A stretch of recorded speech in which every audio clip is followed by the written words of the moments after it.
So hello everyone and good evening सभी को। उम्मीद करता हूँ मेरी वॉइस प्रॉपर आ रही होगी सभी तक। एक बार कंफर्म कर देंगे। एंड हैप्पी सरस्वती पूजा सभी को, है ना। और हैप्पी जो भी अपने आप लगाना हो आगे लगा लेना। आई थिंक थोड़ा सा स्पेलिंग मिस्टेक नहीं, वो उधर हो गया, कोई नहीं। तो आज हम लोग जो है गुड इवनिंग सभी को। अविष्ठा समाप्ति हिटलर गौतम सभी को गुड इवनिंग। आजकल बहुत टाइम पे आ रहा है। रोज़ रोज़ की तुम्हारी बेइज्जती कौन सहन करेगा, हैं। लेट ओपी, ये ओपी, जाने क्या क्या लिखते हैं, दिखता नहीं क्या हमको। मेरे में ऐड नहीं है, क्या ऐड नहीं है। तो चलिए स्टार्ट करते हैं। आज का टॉपिक काफ़ी इंपॉर्टेंट रहने वाला, आज का लेक्चर काफ़ी इंपॉर्टेंट रहने वाला, बिकॉज आज के लेक्चर में काफ़ी इंपॉर्टेंट टॉपिक देखने वाले हैं, जैसे कि विंड्स, साइक्लोन्स भी दो तरह के, tropical, extra tropical, anti cyclone, ocean currents, Koeppen classification that is weather, climate, ये सारी चीज़ें देखने वाले हैं आज के इस लेक्चर में। तो चलिए स्टार्ट करते हैं बिना ज़्यादा टाइम वेस्ट किए हुए। सबसे पहले विंड क्या होती है। विंड होती क्या है? विंड हवा होती है, पवन जिसको हिंदी में बोलते हैं। तो पवन चलती क्यों है, हवा चलती क्यों है? हर चीज़ के पीछे का एक रीज़न होता है। तो विंड चलती है प्रेशर डिफरेंस की वजह से। जब दाब में अंतर होता है तो विंड चलती है। अब प्रेशर डिफरेंस होता ही क्यों है, क्यों क्रिएट होता है प्रेशर डिफरेंस, वो समझ लेते हैं। प्रेशर दो तरह का होता है, एक होता है लो प्रेशर और दूसरा होता है हाई प्रेशर। लो प्रेशर और हाई प्रेशर। विंड जो है हमेशा चलती है हाई प्रेशर से लो प्रेशर की तरफ। उच्च दाब से निम्न दाब, दो तरह के दाब होते हैं, निम्न दाब, उच्च दाब। तो विंड हमेशा उच्च दाब से निम्न दाब, हाई प्रेशर से लो प्रेशर में चलती है। बात ये आती है कि हाई प्रेशर कहाँ पे क्रिएट होता है और लो प्रेशर कहाँ पे क्रिएट होता है। हाई प्रेशर वहाँ पे क्रिएट होता है जहाँ पे रिलेटिवली जो एयर है हमारी प्रेशर लगा रही है। जैसे ये ग्राउंड है, ज़मीन है, ठीक। अब इस ज़मीन पे अगर कोई प्रेशर लगा रहा है, कोई विंड प्रेशर लगा रही है, तो उसको हाई प्रेशर जोन बोलेंगे। विंड यहाँ से ऊपर उठ रही है तो उसको लो प्रेशर जोन बोलेंगे। क्यों? क्योंकि यहाँ पे प्रेशर लगाने वाला कोई है ही नहीं यहाँ पे, क्योंकि बहुत ज़्यादा प्रेशर लग रहा है। तो ये हो जाएगा हाई प्रेशर जोन और ये हो जाएगा लो प्रेशर जोन। अब बात ये आती कि कौन लगाता है प्रेशर? विंड लगाती है। तो कौन सी तरह की विंड है जो नीचे बैठती है और कौन सी तरह की विंड है जो ऊपर उठती है? तो जो नीचे बैठती है उसको बोलते हैं कोल्ड विंड। जो ठंडी हवा होती है, क्योंकि वो डेंस होती है, क्योंकि वो भारी होती है, क्योंकि उसका जो घनत्व होता है वो ज़्यादा होता है। किससे? वो ज़्यादा होता है वार्म विंड से। ये है वार्म विंड। अब वार्म विंड की डेंसिटी इसलिए ज़्यादा होती है क्योंकि वार्म होती है, उसमें जो पार्टिकल्स होते हैं थोड़े दूर दूर होते हैं। अब दूर दूर होते हैं तो डेंसिटी होती है कम, भारी होती है कम, हल्की होती है, जिसकी वजह से ये ऊपर उठती है, ऊपर राइज करती है। और जो कोल्ड विंड होती है वो नीचे की तरफ सिंक करती है, जिसकी वजह से यह यहाँ पे क्या क्रिएट करेगी? हाई प्रेशर जोन क्रिएट करेगी, उच्च दाब क्रिएट करेगी। यहाँ पे वार्म विंड निम्न दाब क्रिएट करेगी। तो चल जाएगी अब विंड यहाँ से हाई प्रेशर से लो प्रेशर। चलेगी क्यों? क्योंकि अब यहाँ पे विंड तो है नहीं, क्योंकि ऊपर उठ गई वार्म विंड। तो इस वैक्यूम को फिल करने के लिए ये जो कोल्ड विंड है साइड में होगी, वो यहाँ से भागेगी और तुरंत यहाँ पहुँचेगी। ये जो वार्म विंड ऊपर पहुँच गई, ये ट्रोपोस्फियर है, क्षोभ मंडल है। ऊपर जाते जाएगी जाते जाएगी जाते जाएगी तो इसका टेम्परेचर कम होता जाएगा। क्यों? क्योंकि हमें पता है, कल पढ़े था कि हम लोगों ने ट्रोपोस्फियर में यानी क्षोभ मंडल में ऊपर जाने में टेम्परेचर घटता है। कमेंट में आप बताएंगे कितना घटता है, लैप्स रेट कितना है और ट्रोपोस्फियर की एवरेज थिकनेस कितनी है। तो जब ऊपर पहुंचेगी ठंडी हो जाएगी, और जब ठंडी हो जाएगी यहाँ पे ट्रोपोपॉस, तो ट्रोपोपॉस में इस तरह से मूव करेगी और ठंडी होकर फिर से यहाँ पे इस तरह से नीचे दबेगी, ये फिर से ये गर्म होकर इधर पहुँचेगी। ठीक है, ये जो वैक्यूम क्रिएट हुआ यहाँ पे, तो इस तरह से पूरा साइकिल बन जाता है। ठीक है, तो ट्रोपोस्फियर में हमने पढ़ा था लैप्स रेट होता है 1 किलोमीटर पे 1 किलोमीटर पे 6.5 डिग्री सेल्सियस टेम्परेचर कम होता है, या फिर इसको हम बोल सकते हैं कि 165 मीटर पे 1 डिग्री सेल्सियस टेम्परेचर कम होता है ट्रोपोस्फियर में, क्षोभ मंडल पे। तो आई होप ये चीज़ क्लियर हो गई होगी कि विंड चलती क्यों है। तो विंड चलती है प्रेशर डिफरेंस की वजह से, दाब में अंतर की वजह से। दाब यानी प्रेशर दो तरह का होता है, high pressure, low pressure. Wind high से लो में चलती है, कोई भी चीज़ हाई से लो में ट्रांसफर हमेशा शिफ्ट होती है। जैसे कि मैंने आपको एग्जाम्पल भी दिया था जब मैं आपको फिजिक्स पढ़ा रहा था, कि फिजिक्स में हम लोगों ने देखा था कि करंट तभी फ्लो होता है जब पोटेंशियल डिफरेंस होता है। पोटेंशियल डिफरेंस होता है, जैसे यहाँ प्रेशर डिफरेंस है, वैसे वहाँ पे पोटेंशियल डिफरेंस होता है। तब फ्लो होता है क्या हमारा, तब इलेक्ट्रॉन्स का फ्लो होता है और इलेक्ट्रॉन्स के फ्लो से ही इलेक्ट्रिसिटी जनरेट होती है। और वही पोटेंशियल डिफरेंस क्रिएट करने के लिए, उस पोटेंशियल डिफरेंस को क्रिएट करने में जो वर्क डन होता है, तो उसमें जो एनर्जी होती है वही एक्चुअल में हमें जो हमारे पावर प्लांट, एक तरह से हम बोल सकते हैं नॉट पावर प्लांट, जो हमारा बिजली विभाग होता है हमारे स्टेट का, फिर हमारे सिटी का, वो भेजता है वो बिजली, ठीक है, जिसको हम बोलते हैं कि बिजली आ रही है, जिसके लिए हम पे करते हैं 1 यूनिट 2 यूनिट ये सारी चीज़ें, तो वो उसी के लिए पे करते हैं, वो प्रेशर, वो पोटेंशियल डिफरेंस के लिए। तो वैसे ही प्रेशर डिफरेंस, ठीक है। तो वहाँ पर मैंने एग्जाम्पल दिया था, जैसे कि मैं आपको अभी ज्योग्राफी पढ़ा रहा हूँ, ठीक है, तो मैं आपको ज्योग्राफी पढ़ा रहा हूँ तो क्यों, क्योंकि मेरे पास मुझे थोड़ी ज़्यादा नॉलेज होगी ज्योग्राफी के टर्म्स में, आपको थोड़ी कम होगी, तो हाई से लो में फ्लो हो रहा है। अब मैं कोई बहुत बड़े ज्योग्राफिस्ट के सामने अगर मैं बैठा हूँ, ठीक है, कोई बहुत बड़े मतलब ज्योग्राफिस्ट हो, है ना, कोई अपन जैसे हमारे, तो वहाँ के केस में क्या होगा, मैं लो हो जाऊँगा, वो हाई हो जाएंगे, तो हाई से लो देन ट्रांसफ़र होगा। तो नॉलेज ट्रांसफ़र कैसे हो रहा है, हाई से लो। तो कोई भी चीज़ जो ट्रांसफ़र होती है तो हाई से लो में ही ट्रांसफ़र होती है। तो सेम गोज़ विद विंड। तो प्रेशर डिफरेंस है, यानी कि हाई प्रेशर से लो प्रेशर में क्या होगी, हमारी विंड चलेगी। आगे बढ़ते हैं। विंड जो होती है वो 2 तरह की होती है। विंड जो होती है, पवन, वो 2 तरह की होती है। एक होती है परमानेंट विंड, परमानेंट, जिसको कि हम ट्रेड विंड भी बोल देते हैं, व्यापारिक पवनें, और दूसरी होती हैं लोकल विंड्स, लोकल विंड्स। अब ये जो परमानेंट विंड होती हैं, व्यापारिक विंड, व्यापारिक पवनें जिनको बोलते हैं परमानेंट या फिर ट्रेड विंड्स, अब नाम में ये परमानेंट, यानी ये permanently all through out the year blow होती हैं। और क्योंकि इनके सहारे पहले ट्रेड यानी व्यापार होता था, तो इनको ट्रेड विंड बोल देते हैं। लोकल विंड है जैसे कि हमारे एक छोटे से क्षेत्र में, हमारे एरिया में ब्लो होती हैं। जैसे कि एग्जांपल दूं, हमारे इंडिया में गर्मियों के टाइम पे नॉर्थ इंडिया में लू चलती है, तो वो एक लोकल विंड है। अभी आप आराम से समझेंगे इसका मतलब है क्या एक्चुअल में ढंग से, ठीक है। तो ये जो आप अपने यहाँ पे स्क्रीन पे देख पा रहे हैं, ये विंड्स दिखाई गई हैं। कौन सी, ट्रेड विंड्स यहाँ पे दिखाई गई हैं। लेकिन आपको समझने में काफ़ी कॉम्प्लेक्स सा लग रहा होगा, इसको मैं आपको आसान बनाता हूँ, ठीक है। इसको हटा देते हैं यहाँ पे और अब समझते हैं किस तरह से विंड ये चलती हैं। तो ये हमारा ग्लोब है, ठीक। ये हमने ड्रॉ कर दिया इक्वेटर यानी कि भूमध्य रेखा, ठीक है, ध्यान से समझिएगा इसको। फिर यहाँ पे हमारा ट्रॉपिक ऑफ कैंसर है, कर्क रेखा है। यहाँ पे क्या, ट्रॉपिक ऑफ कैप्रिकॉर्न है, मकर रेखा है। इसको 23.5 डिग्री नॉर्थ लैटिट्यूड बोलते हैं, इसको 23.5 डिग्री साउथ लैटिट्यूड बोलते हैं। इतना सबको पता होगा, ये हम लैटिट्यूड लॉन्गिट्यूड सब पढ़ चुके हैं। ये क्या है, ये आर्कटिक सर्कल है। ये क्या है, अंटार्कटिक सर्कल है। इसकी अगर बात करें तो क्या है, 66.5 डिग्री नॉर्थ, और ये क्या है, 66.5 डिग्री साउथ। ये क्या है, 23.5 डिग्री साउथ। ये क्या है, 23.5 डिग्री नॉर्थ, ठीक है, एंड ये है 0 डिग्री। अब आप मुझे बताइए कि विंड हमेशा हाई से लो में चलती है, गर्मी ज़्यादा कहाँ पे पड़ेगी, यहाँ पे कि यहाँ पे। और वैसे बात है, इक्वेटर पे थोड़ी रिलेटिवली यहाँ पे 0 डिग्री के आसपास ज़्यादा गर्मी होगी एज़ कम्पेयर टू यहाँ पे। इतनी बात से सभी लोग एग्री करते हैं। यानी कि जहाँ पे गर्मी होगी वहाँ पे लो प्रेशर होगा, जहाँ पे गर्मी होगी वहाँ लो प्रेशर होगा, क्योंकि अगर वहाँ गर्मी होगी तो वहाँ की हवा गर्म हो जाएगी, हवा गर्म होगी तो गर्म हवा ऊपर उठती है, तो लो प्रेशर क्रिएट होता है, निम्न दाब क्रिएट होता है। तो यहाँ पे अगर मैं बात करूँ तो लो प्रेशर क्रिएट हो जाएगा, यहाँ पे low pressure, low pressure, low pressure zone ये बन जाएगा आपका, है कि नहीं। सिमिलरली यहाँ पे भी मैं लिख देता हूँ दोनों side low pressure. Low pressure है तो रिलेटिव लो प्रेशर यानी कि इसके आसपास हाई प्रेशर होगा।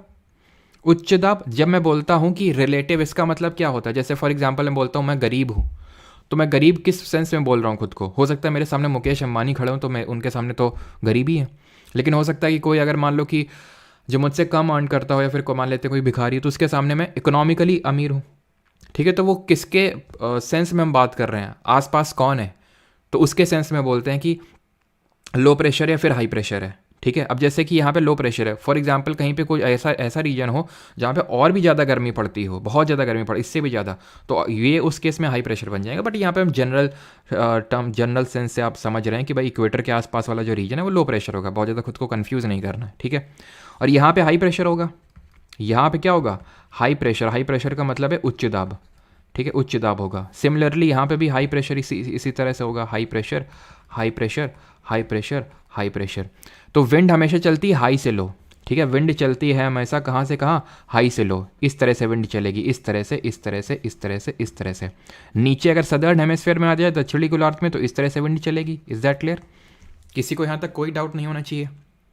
मैंने आपको बताया लो प्रेशर कहाँ पे और हाई प्रेशर कहाँ पे। विंड हमेशा हाई से लो में चलती है, लेकिन यहाँ पे अगर आप फिगर में देखें तो विंड एक्चुअल में ऐसे नहीं चल रही है, घूम घूम के चल रही है, मटक मटक के चल रही है। है ना। तो ये ऐसा हो क्यों रहा है, विंड मतलब सीधे ना जाके ऐसे क्यों डिफ्लेक्ट कर रही है, क्यों डिफ्लेक्ट कर रही है। तो यहाँ पे एक फोर्स रोल पे आता है, that is Coriolis force. Coriolis force, Coriolis बल, जो कि हमने पहले भी देखा था, लेकिन मैंने क्वेश्चन आया था तो मैंने स्किप करवा दिया था कि हम लोग इसके बारे में आगे पढ़ेंगे। ठीक है, कॉरियोलिस फोर्स की खासियत ये होती है, एक सेकंड रुकना, यहाँ पे मैं थोड़ा सा एक स्लाइड क्रिएट कर लेता हूँ सो दैट मैं आपको क्लियरली समझा सकूँ। तो कॉरियोलिस फोर्स की खासियत ये होती है, पहली बात तो कॉरियोलिस फोर्स का ओरिजिन क्यों होता है। कॉरियोलिस फोर्स, क्योंकि इस फोर्स की डिस्कवरी कॉरियोलिस जी ने करी थी, इसलिए उनके नाम पे पड़ गया। ये अर्थ के रोटेशन, जो पृथ्वी का जो घूर्णन होता है, उसकी वजह से इसका जन्म होता है। पृथ्वी हमारी घूम रही है, उसकी वजह से कॉरियोलिस नाम का एक फोर्स ओरिजिनेट होता है। ये फोर्स करता क्या है, ये फोर्स चीज़ों को डिफ्लेक्ट कर देता है, घुमा देता है। नदर्न हेमेस्फेयर में, उत्तरी गोलार्ध में, चीज़ों को राइट की ओर डिफ्लेक्ट कर देता है, राइट की ओर, और सदर्न हेमेस्फेयर में, दक्षिणी गोलार्ध में, ये चीज़ों को लेफ्ट की ओर डिफ्लेक्ट कर देता है, बाएं तरफ की ओर, दाएं और बाएं। नदर्न हेमेस्फेयर और सदर्न हेमेस्फेयर में कोई भी चीज़ हो, नदर्न हेमेस्फेयर में राइट की ओर और सदर्न हेमेस्फेयर में लेफ्ट की ओर डिफ्लेक्ट कर देता है कॉरियोलिस फोर्स। जब हम ओशियन करंट पढ़ेंगे, महासागरीय जलधाराएं पढ़ेंगे, वहाँ पे भी ये रोल में आने वाला है, तो ध्यान से इसको याद रखिएगा। ये कॉरियोलिस फोर्स इक्वेटर पे, भूमध्य रेखा पे 0 होता है, और पोल्स पे, ध्रुवों पे मैक्सिमम होता है, सबसे अधिक होता है। यानी कि ये अगर हमारी अर्थ है तो इक्वेटर पे 0 है ये इसकी वैल्यू, और पोल्स पे, ध्रुवों पे सबसे ज़्यादा होगी। अब ये कैसे होगा, इसको ऐसे समझ लो, जैसे मान लो कि ये एक झूला है, ठीक है, इसमें ये एक तरह का ये सेंटर है, ठीक है, और ये झूले में मान लो डब्बे से नहीं होते जिसमें बैठा जाता है। अब ये झूला घूम रहा है, मैं झूलों में क्या करता हूँ, मैं एक और डब्बा लगा देता हूँ, ये डब्बा सेंटर के पास में एक और डब्बा लगा देता हूँ यहाँ पे भी मैं कपल्स को बिठा देता हूँ भाई, क्योंकि आज वो माहौल चल रहा है तो चलो कपल्स को बिठा देते हैं। ठीक है, तो यहाँ पे मैंने बिठा दिया एक सेट ऑफ कपल्स को, क्योंकि बहुत ज़्यादा कपल्स की भीड़ आ गई थी, तो मैंने सोचा क्यों ना दो दो डब्बे लगा दिए जाए। तो एक एंड्स पे लगे हुए हैं डब्बे और एक सेंटर के पास में लगे हुए। मुझे बताओ किन कपल को ज़्यादा परम आनंद की अनुभूति होगी, जो एकदम एंड पे बैठे हुए हैं या फिर सेंटर पे। परम आनंद की अनुभूति से मेरा मतलब है कि एकदम ज़्यादा एड्रेनलिन रश मिलेगा। अभी वैसे हम लोगों ने बायोलॉजी पढ़ी नहीं है, लेकिन ऐसे समझ लो किसका दिल ज़्यादा धड़केगा, यहाँ वाले जो बैठे हैं या फिर सेंटर के पास वाले, बताइए जल्दी से। क्योंकि अब मैं तुम्हारे लिए इतना तो इंतज़ार कर नहीं पाऊंगा, कमेंट में देखूंगा तो मैं समझ गया हूँगा कि आपका मतलब आप समझ गए होगे कि मैं बताना क्या चाह रहा हूँ। तो यहाँ पे जो बैठे हुए उनको ज़्यादा एड्रेनलिन रश मिलेगा, यानी कि ज़्यादा उनका दिल धड़केगा। क्यों? क्योंकि वो एंड्स पे बैठे हुए हैं और आप वो फील कर पा रहे होंगे। ठीक है, वही सेम चीज़ है कि जो चीज़ एकदम पास में होगी इक्वेटर्स के, तो उसको उतना ज़्यादा वो डिफ्लेक्ट नहीं होगी या फिर ज़ीरो डिफ्लेक्शन होगा। जो जितना ज़्यादा दूर होगा वो उतना ही ज़्यादा डिफ्लेक्ट करेगा। Is that clear? तो ये कॉरियोलिस फोर्स है। अब इसी कॉरियोलिस फोर्स की वजह से क्या होगा, जो विंड्स है हमारी सीधे ना जाके, क्योंकि नदर्न हेमिस्फीयर में है, तो राइट की ओर डिफ्लेक्ट हो जाएंगी, राइट की ओर, राइट की ओर, राइट की ओर, राइट की ओर। और सदर्न हेमिस्फीयर में विंड्स लेफ्ट की ओर डिफ्लेक्ट होती हैं, लेफ्ट की ओर, लेफ्ट की ओर, बाएं साइड की ओर, बाएं साइड की ओर, बाएं साइड की ओर। तो इस तरह से डिफ्लेक्शन हो गया। ठीक, तो एक्चुअल में जब मैं विंड को ड्रॉ करूंगा तो कुछ इस तरह से ड्रॉ नहीं हो जाएंगी। देख लो, वही तो है विंड का एक्चुअल, ये ठीक है, और सदर्न हेमिस्फीयर में इस तरह से, वही तो यहाँ पे ड्रॉ है, वही तो यहाँ पे ड्रॉ है। और पता है इन विंड्स को बोलते क्या है? इन विंड्स को बोलते हैं, ऊपर वाली को बोलते हैं नॉर्थ ईस्टर्लीज। देखो ध्यान से समझो, ध्यान से इस चीज़ को समझो कि विंड्स, अभी मैंने आपको बताया था दो तरह की होती हैं। ठीक है, विंड्स होती हैं हमारी कितने तरह की? दो तरह की। एक होती हैं ट्रेड विंड्स और दूसरी होती हैं लोकल विंड्स। पहले समझते हैं ट्रेड विंड्स। ठीक है, ट्रेड विंड्स जिनको हम परमानेंट विंड्स भी बोलते हैं, व्यापारिक पवनें। अब ये होती हैं दो तरह की, वेस्टर्लीज, ठीक है, जिनको पश्चिमी पवनें बोलते हैं, वेस्टर्लीज, और दूसरी होती हैं ईस्टर्लीज, पूर्वी पवनें, ईस्टर्लीज। किसी भी विंड का नाम उसके डायरेक्शन ऑफ ओरिजिन से पड़ता है। जैसे कि ये डायरेक्शन का ज्ञान सबको होगा, ये ईस्ट है, ये वेस्ट है, ये नॉर्थ है, ये साउथ है। तो कोई विंड अगर ऐसे चल रही है तो उसको ईस्टर्ली बोलेंगे।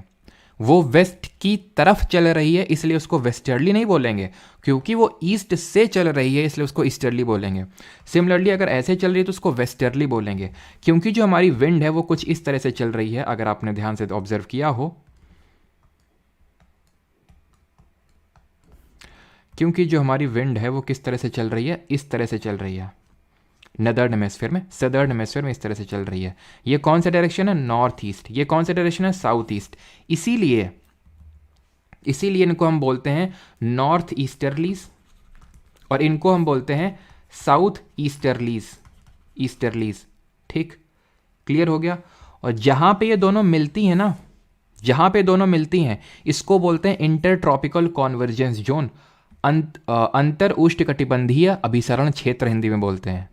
अंतर उष्णकटिबंधीय अभिसरण क्षेत्र, इंटर ट्रॉपिकल कॉन्वर्जेंस जोन। अगर तुमसे पूछ ले कौन सा जोन होता है, तो वो जोन होता है जहां पर नॉर्थ ईस्टर्लीज और साउथ ईस्टर्लीज आपस में मिलती हैं। इसी रीजन को हम बोल देते हैं डोलड्रम। डोलड्रम क्यों बोल देते हैं? बिकॉज मोनोटोनस टाइप का रीजन होता है। आपने ये वोकैबुलरी भी हो सकता है इंग्लिश में याद करी हो कि डोलड्रम मतलब जहाँ पे रिलेटिवली मोनोटोनस टाइप चीज़ें होती हैं, काम मतलब शांत चीज़ें होती हैं, तो उसको हम इंटर ट्रॉपिकल कॉन्वर्जेंस जोन बोल देते हैं। यहाँ तक क्लियर हो गया होगा चीज़। अब ये मेन चीज़ थी जो आप समझ गए, ठीक है। अब थोड़ा सा और अपने दिमाग में एफर्ट डालना, अगर समझ पाओ तो ठीक है, नहीं तो रट्टा मारना फिर जिंदाबाद। और क्या है, तो यहाँ पे आपको पता है ये पोल्स हैं, हमारे ध्रुव हैं, ठीक है। कायदे की ठंडी पड़ेगी, यहाँ से ज़्यादा तो ठंडी कहीं पड़ नहीं सकती है। जैसे कि यहाँ इक्वेटर से ज़्यादा गर्मी कहीं नहीं पड़ सकती है, वैसे पोल्स से ज़्यादा, ध्रुवों से ज़्यादा सर्दी कहीं नहीं पड़ सकती है। तो यानी कि ये कोई दिक्कत वाली बात नहीं होनी चाहिए कि यहाँ पे कैसा जोन क्रिएट होगा, यहाँ पे हाई प्रेशर क्रिएट होगा, यहाँ पे हाई प्रेशर क्रिएट होगा, हाई प्रेशर, ठीक है, हाई प्रेशर। उस हाई प्रेशर के हिसाब से अगर देखें तो ये उसके लिए लो प्रेशर हो जाएगा, ये लो प्रेशर हो जाएगा, ये लो प्रेशर हो जाएगा, यानी कि उसके लिए ये लो प्रेशर हो जाएगा। अब तुम्हें लगेगा सर इक्वेटर से तो ज़्यादा ही यहाँ पे ठंडी पड़ती होगी, ये वाला जो है बिल्कुल ठंडी पड़ती होगी, बिल्कुल ये इसके हिसाब से ही हाई प्रेशर होगा। लेकिन उसके हिसाब से थोड़ी ना देखेंगे, इसके आसपास वाले के हिसाब से देखेंगे। ये हाई है तो वो लो होगा उसके लिए, ठीक। विंड कैसे चलती है? हाई से लो, तो हाई से लो चला दो, हाई से लो, हाई से लो, हाई से लो, हाई से लो, हाई से लो, हाई से लो, लो लो, ठीक है। अब हमें पता है कि इसका डिफ्लेक्शन राइट की तरफ हो जाएगा। राइट की तरफ क्यों होगा? क्योंकि ये नदर्न हेमिस्फीयर है इस तरह से, तो क्योंकि ये भी ईस्ट से ही चल रही है तो इसको ईस्टर्ली बोल देते हैं। लेकिन क्योंकि ये पोल्स में चल रही है तो इसको पोलर ईस्टर्लीज बोल देते हैं। क्वेश्चन इससे कैसे बनेगा मुझे भी नहीं पता कैसे बनेगा, क्योंकि मैंने ऐसा कोई क्वेश्चन देखा नहीं है बीएसएससी में। ये तो क्लियर होना चाहिए जो मैंने अभी पहले बताया था, क्योंकि इससे तो कायदे से क्वेश्चन बन सकता है। जो अभी मैंने बताया ITCZ क्या है, तो ITCZ वो जोन है जहाँ पर नॉर्थ ईस्टर्ली और साउथ ईस्टर्ली आपस में मिल रही हैं। इसको डोलड्रम के नाम से भी जानते हैं, ठीक। तो ये है पोलर ईस्टर्ली और इसको भी पोलर ईस्टर्ली बोलते हैं। वो नॉर्थ पोलर ईस्टर्ली हो जाएगी और ये साउथ की, ठीक है, ये भी आपकी पोलर ईस्टर्ली हो जाएगी। बीच वाला तो खाली छूट गया, बीच वाला बिल्कुल खाली छूट गया, तभी इसको मैकेनिकल जोन भी बोल देते हैं। अभी उस पर क्या आएंगे, मैकेनिकल जोन वगैरह क्या होता है। तो देखो अब यहाँ पे हुआ क्या, हुआ ये कि यहाँ पे रिलेटिव हाई प्रेशर है, ये हाई प्रेशर है, ये हाई प्रेशर है, ये हाई प्रेशर है, ये हाई प्रेशर, ये लो लो लो है ये, ठीक। हाई से लो विंड चला दो, हाई से लो विंड चला दो, हाई से लो विंड चला दो, ठीक है। और यहाँ पे भी हाई से लो आपको चला देना है विंड। अब क्योंकि ये नदर्न हेमिस्फीयर में तो ये हमारी जो विंड है इस तरह से राइट की ओर डिफ्लेक्ट होंगी, राइट की ओर डिफ्लेक्ट होंगी। अब ये कौन से डायरेक्शन से ऐसे मूव कर रही हैं, कौन से डायरेक्शन से मूव कर रही हैं? वेस्ट डायरेक्शन से। तुम बोलोगे नहीं सर साउथ वेस्ट डायरेक्शन से मूव कर रही हैं। साउथ वेस्ट छोड़ दो, वो जो जितना स्पेसिफिक करना था नॉर्थ ईस्ट साउथ ईस्ट वो बस बीच में करना था, ठीक है। क्यों, उसका भी रीज़न है, अभी मैं आपको बताऊँगा, ठीक है। तो ये हमारी एक तरह से वेस्ट साइड से ब्लो हो रही हैं। यहाँ पे भी अगर आप सिमिलर देखें सदर्न हेमिस्फीयर में, तो सदर्न हेमिस्फीयर में चीज़ें लेफ्ट की ओर डिफ्लेक्ट होती हैं, यानी कि इस तरह से पवन चलेगी यहाँ पे आप देख लो, ठीक है। ये इस तरह से यहाँ पे मूव कर रही है, इस तरह से मूव कर रही है, इस तरह से, ठीक है। तो ये इनको बोलते हैं वेस्टर्लीज, ठीक है। तो ईस्टर्लीज और वेस्टर्लीज हमारी क्या हैं? ये परमानेंट विंड्स या फिर परमानेंट ट्रेड विंड्स हैं, ठीक। ये बात क्लियर हो गया कि क्या है ये वेस्टर्लीज और क्या है ईस्टर्लीज। तो वेस्टर्लीज हमारी यहाँ पे ब्लो हो रही हैं। अब ध्यान से देखिएगा, इनको हम डिफरेंट सेल बोल देते हैं। क्या बोल देते हैं? सेल। ये यहाँ से 0 से लेके 30 डिग्री नॉर्थ, और ये जो 30 डिग्री नॉर्थ है ना, इस वाले रीजन को बोलते हैं हॉर्स लैटिट्यूड, हिंदी में बोलते हैं अश्व अक्षांश, हॉर्स लैटिट्यूड या फिर अश्व अक्षांश। अब इसका नाम अश्व अक्षांश क्यों पड़ा, हॉर्स लैटिट्यूड? क्योंकि ये माना जाता है कि जब लोग ट्रेड करते थे, घोड़ों का ट्रेड होता था, हॉर्सेस का, तो यहाँ पे एकदम क्लियर स्काई, नो बारिश, नथिंग, तो इसलिए यहाँ पे विंड भी बहुत ज़्यादा नहीं चलती थी। तो जब लोग यहाँ पे आते थे अपनी शिप लेके इस वाले रीजन पे, तो होता ये था कि क्योंकि घोड़े भी उसमें लदे हुए हैं, शिप चल नहीं रही है क्योंकि विंड के सहारे ही तब चला करते थे, तो लोग जो शिप में बैठते थे वो घोड़ों को फेंक देते थे समुद्र में। क्यों? क्योंकि अब या तो घोड़ों को बचा लें या खुद बच जाएं, और उस केस में तो दोनों ही मरेंगे अगर वहाँ पे ही लटके रहे, उस समुद्र से नहीं बाहर निकल पाए। तो खुद को बचाने के लिए समुद्रों मतलब घोड़ों को फेंक देते थे। तो इसीलिए वैसे ये माना जाता है कि इन लैटिट्यूड्स का नाम हॉर्स लैटिट्यूड पड़ गया। ये हेडली सेल होती है 0 से 30 तक, 30 से लेके यहाँ तक 60 तक, इसको मिड लैटिट्यूड या फिर फेरल सेल बोलते हैं। यहाँ पे लिखा नहीं हुआ है, इसको फेरल सेल बोलते हैं। और ये है पोलर सेल। ऐसे सिमिलर नीचे भी हेडली, फेरल और पोलर सेल इसको बोलते हैं। सेल बन जाती है, मतलब सेल वही अभी जो मैंने पीछे बताया था ना, ये कि भाई कोल्ड नीचे दबी, ये यहाँ पे गई इसको वैक्यूम को भरने के लिए, ये ऊपर चली गई, ऊपर जाके ठंडी हो गई, तो फिर ठंडी के नीचे आएगी, ये पूरा क्या बन गया, ये सेल बन गया, ये सेल। तो वैसे ही ये हेडली सेल है, ये फेरल सेल है और ये पोलर सेल है। ठीक है। अब मुझे यहाँ पे अमिताभ बच्चन को मीम याद आ रहा है, समझ में आई बात? नहीं ना, थोड़े ऊपर लेवल की बात है। तो एक्चुअली मुझे पता है कि यहाँ पे कुछ लोगों का भेजा थोड़ा गर्म हुआ होगा, और होना भी चाहिए क्योंकि थोड़ी सी हाई लेवल की चीज़ है। लेकिन अगर आपको समझ में आई है तो ठीक है, नहीं तो जितना मैं आपको बता रहा हूँ तरट्टा मार लो, जिंदाबाद। And that is about ITCZ और हॉर्स लैटिट्यूड क्या होते हैं, हेडली सेल, फेरल सेल, और इनका थोड़ा सा आइडिया ले लो कहाँ पे लोकेटेड है बस। ठीक। तो ITCZ को ही हम डोल्ड्रम बोलते हैं, जो कि हमें इक्वेटर पे देखने को मिलता है, यानी कि रफली हम बोल सकते हैं कि 5 डिग्री नॉर्थ से लेके 5 डिग्री साउथ। जैसे कि ये हमारा इक्वेटर है 0 डिग्री, ये 5 डिग्री नॉर्थ, ये 5 डिग्री साउथ, तो ये वाला जो रीजन है इसको ITCZ या डोल्ड्रम बोलेंगे। ITCZ ऊपर नीचे शिफ्ट होता रहता है सन के मूवमेंट के अकॉर्डिंग, बिकॉज हमें पता है 21 जून को 23.5 डिग्री नॉर्थ पे सन की डायरेक्ट रेस पड़ती हैं, जिसको कि हम समर सॉलिस्टिस बोलते हैं। ठीक है। 22 दिसंबर को ट्रॉपिक ऑफ कैप्रिकॉर्न पे डायरेक्ट रेस पड़ती है सन की, जिसको विंटर सॉलिस्टिस, शीतकालीन अयनांत बोलते हैं। तो ऑब्वियस सी बात है, जब नीचे यहाँ पे डायरेक्ट रेस पड़ रही होंगी सन की, तो ITCZ थोड़ा नीचे शिफ्ट हो चुका होगा। जब हम बात करते हैं जैसे कि 21 जून की जब ट्रॉपिक ऑफ कैंसर की rays direct Tropic of Cancer पे पड़ रही है, तो ITCZ थोड़ा सा ऊपर शिफ्ट हो चुका होगा। तो ये स्टेटमेंट सही होगा अगर ये बन के आ जाएगा स्टेटमेंट कि ITCZ moves according to the movement of sun, तो ये स्टेटमेंट सही है। ठीक है। जब सन ऊपर तो ITCZ थोड़ा ऊपर, जब सन नीचे है तो ITCZ थोड़ा नीचे। हॉर्स लैटिट्यूड क्या है, ये है 30 डिग्री नॉर्थ और 30 डिग्री साउथ वाले रीजन। क्लियर? अब किसी का कोई डाउट हो तो पूछ लो।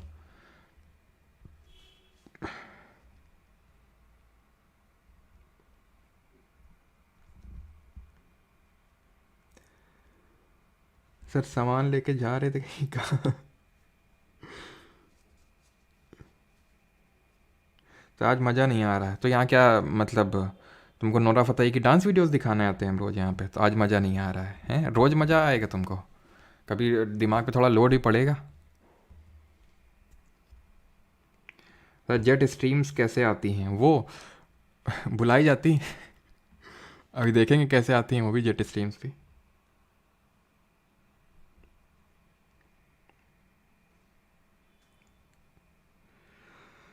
चलो आगे बढ़ते हैं। तो मैं फिर से चीज़ों को नहीं होता तो समराइज़ कर देता हूँ ये। ठीक है। तो भाई ये है हमारा ग्लोब, ये इक्वेटर है, यहाँ से इस तरह से विंड चलती हैं, ऊपर वालों को नॉर्थ ईस्टर्लीज बोलते हैं, नीचे वालों को साउथ ईस्टर्लीज बोलते हैं। जहाँ पे मिलती है उसको ITCZ बोलते हैं। ये जो यहाँ पे चलती हैं टेम्परेट जोन पे, ये जो चलती हैं इनको वेस्टर्लीज बोलते हैं, पश्चिमी पवनें बोलते हैं। बस वो पोलर वोलर छोड़ दो, तुम गई तेल लेने वो, इनको देख लो बस तुम। ठीक है। ये नॉर्थ ईस्टर्लीज या साउथ ईस्टर्लीज, ये हैं आपकी वेस्टर्लीज, यहाँ पे ब्लो होती हैं। ठीक। अब ध्यान से समझना अब है क्या, तो इस पे बाद में आते हैं। पहले हम ये समझ लेते हैं कि ये जियोस्ट्रोफिक विंड्स क्या होती हैं। ठीक है।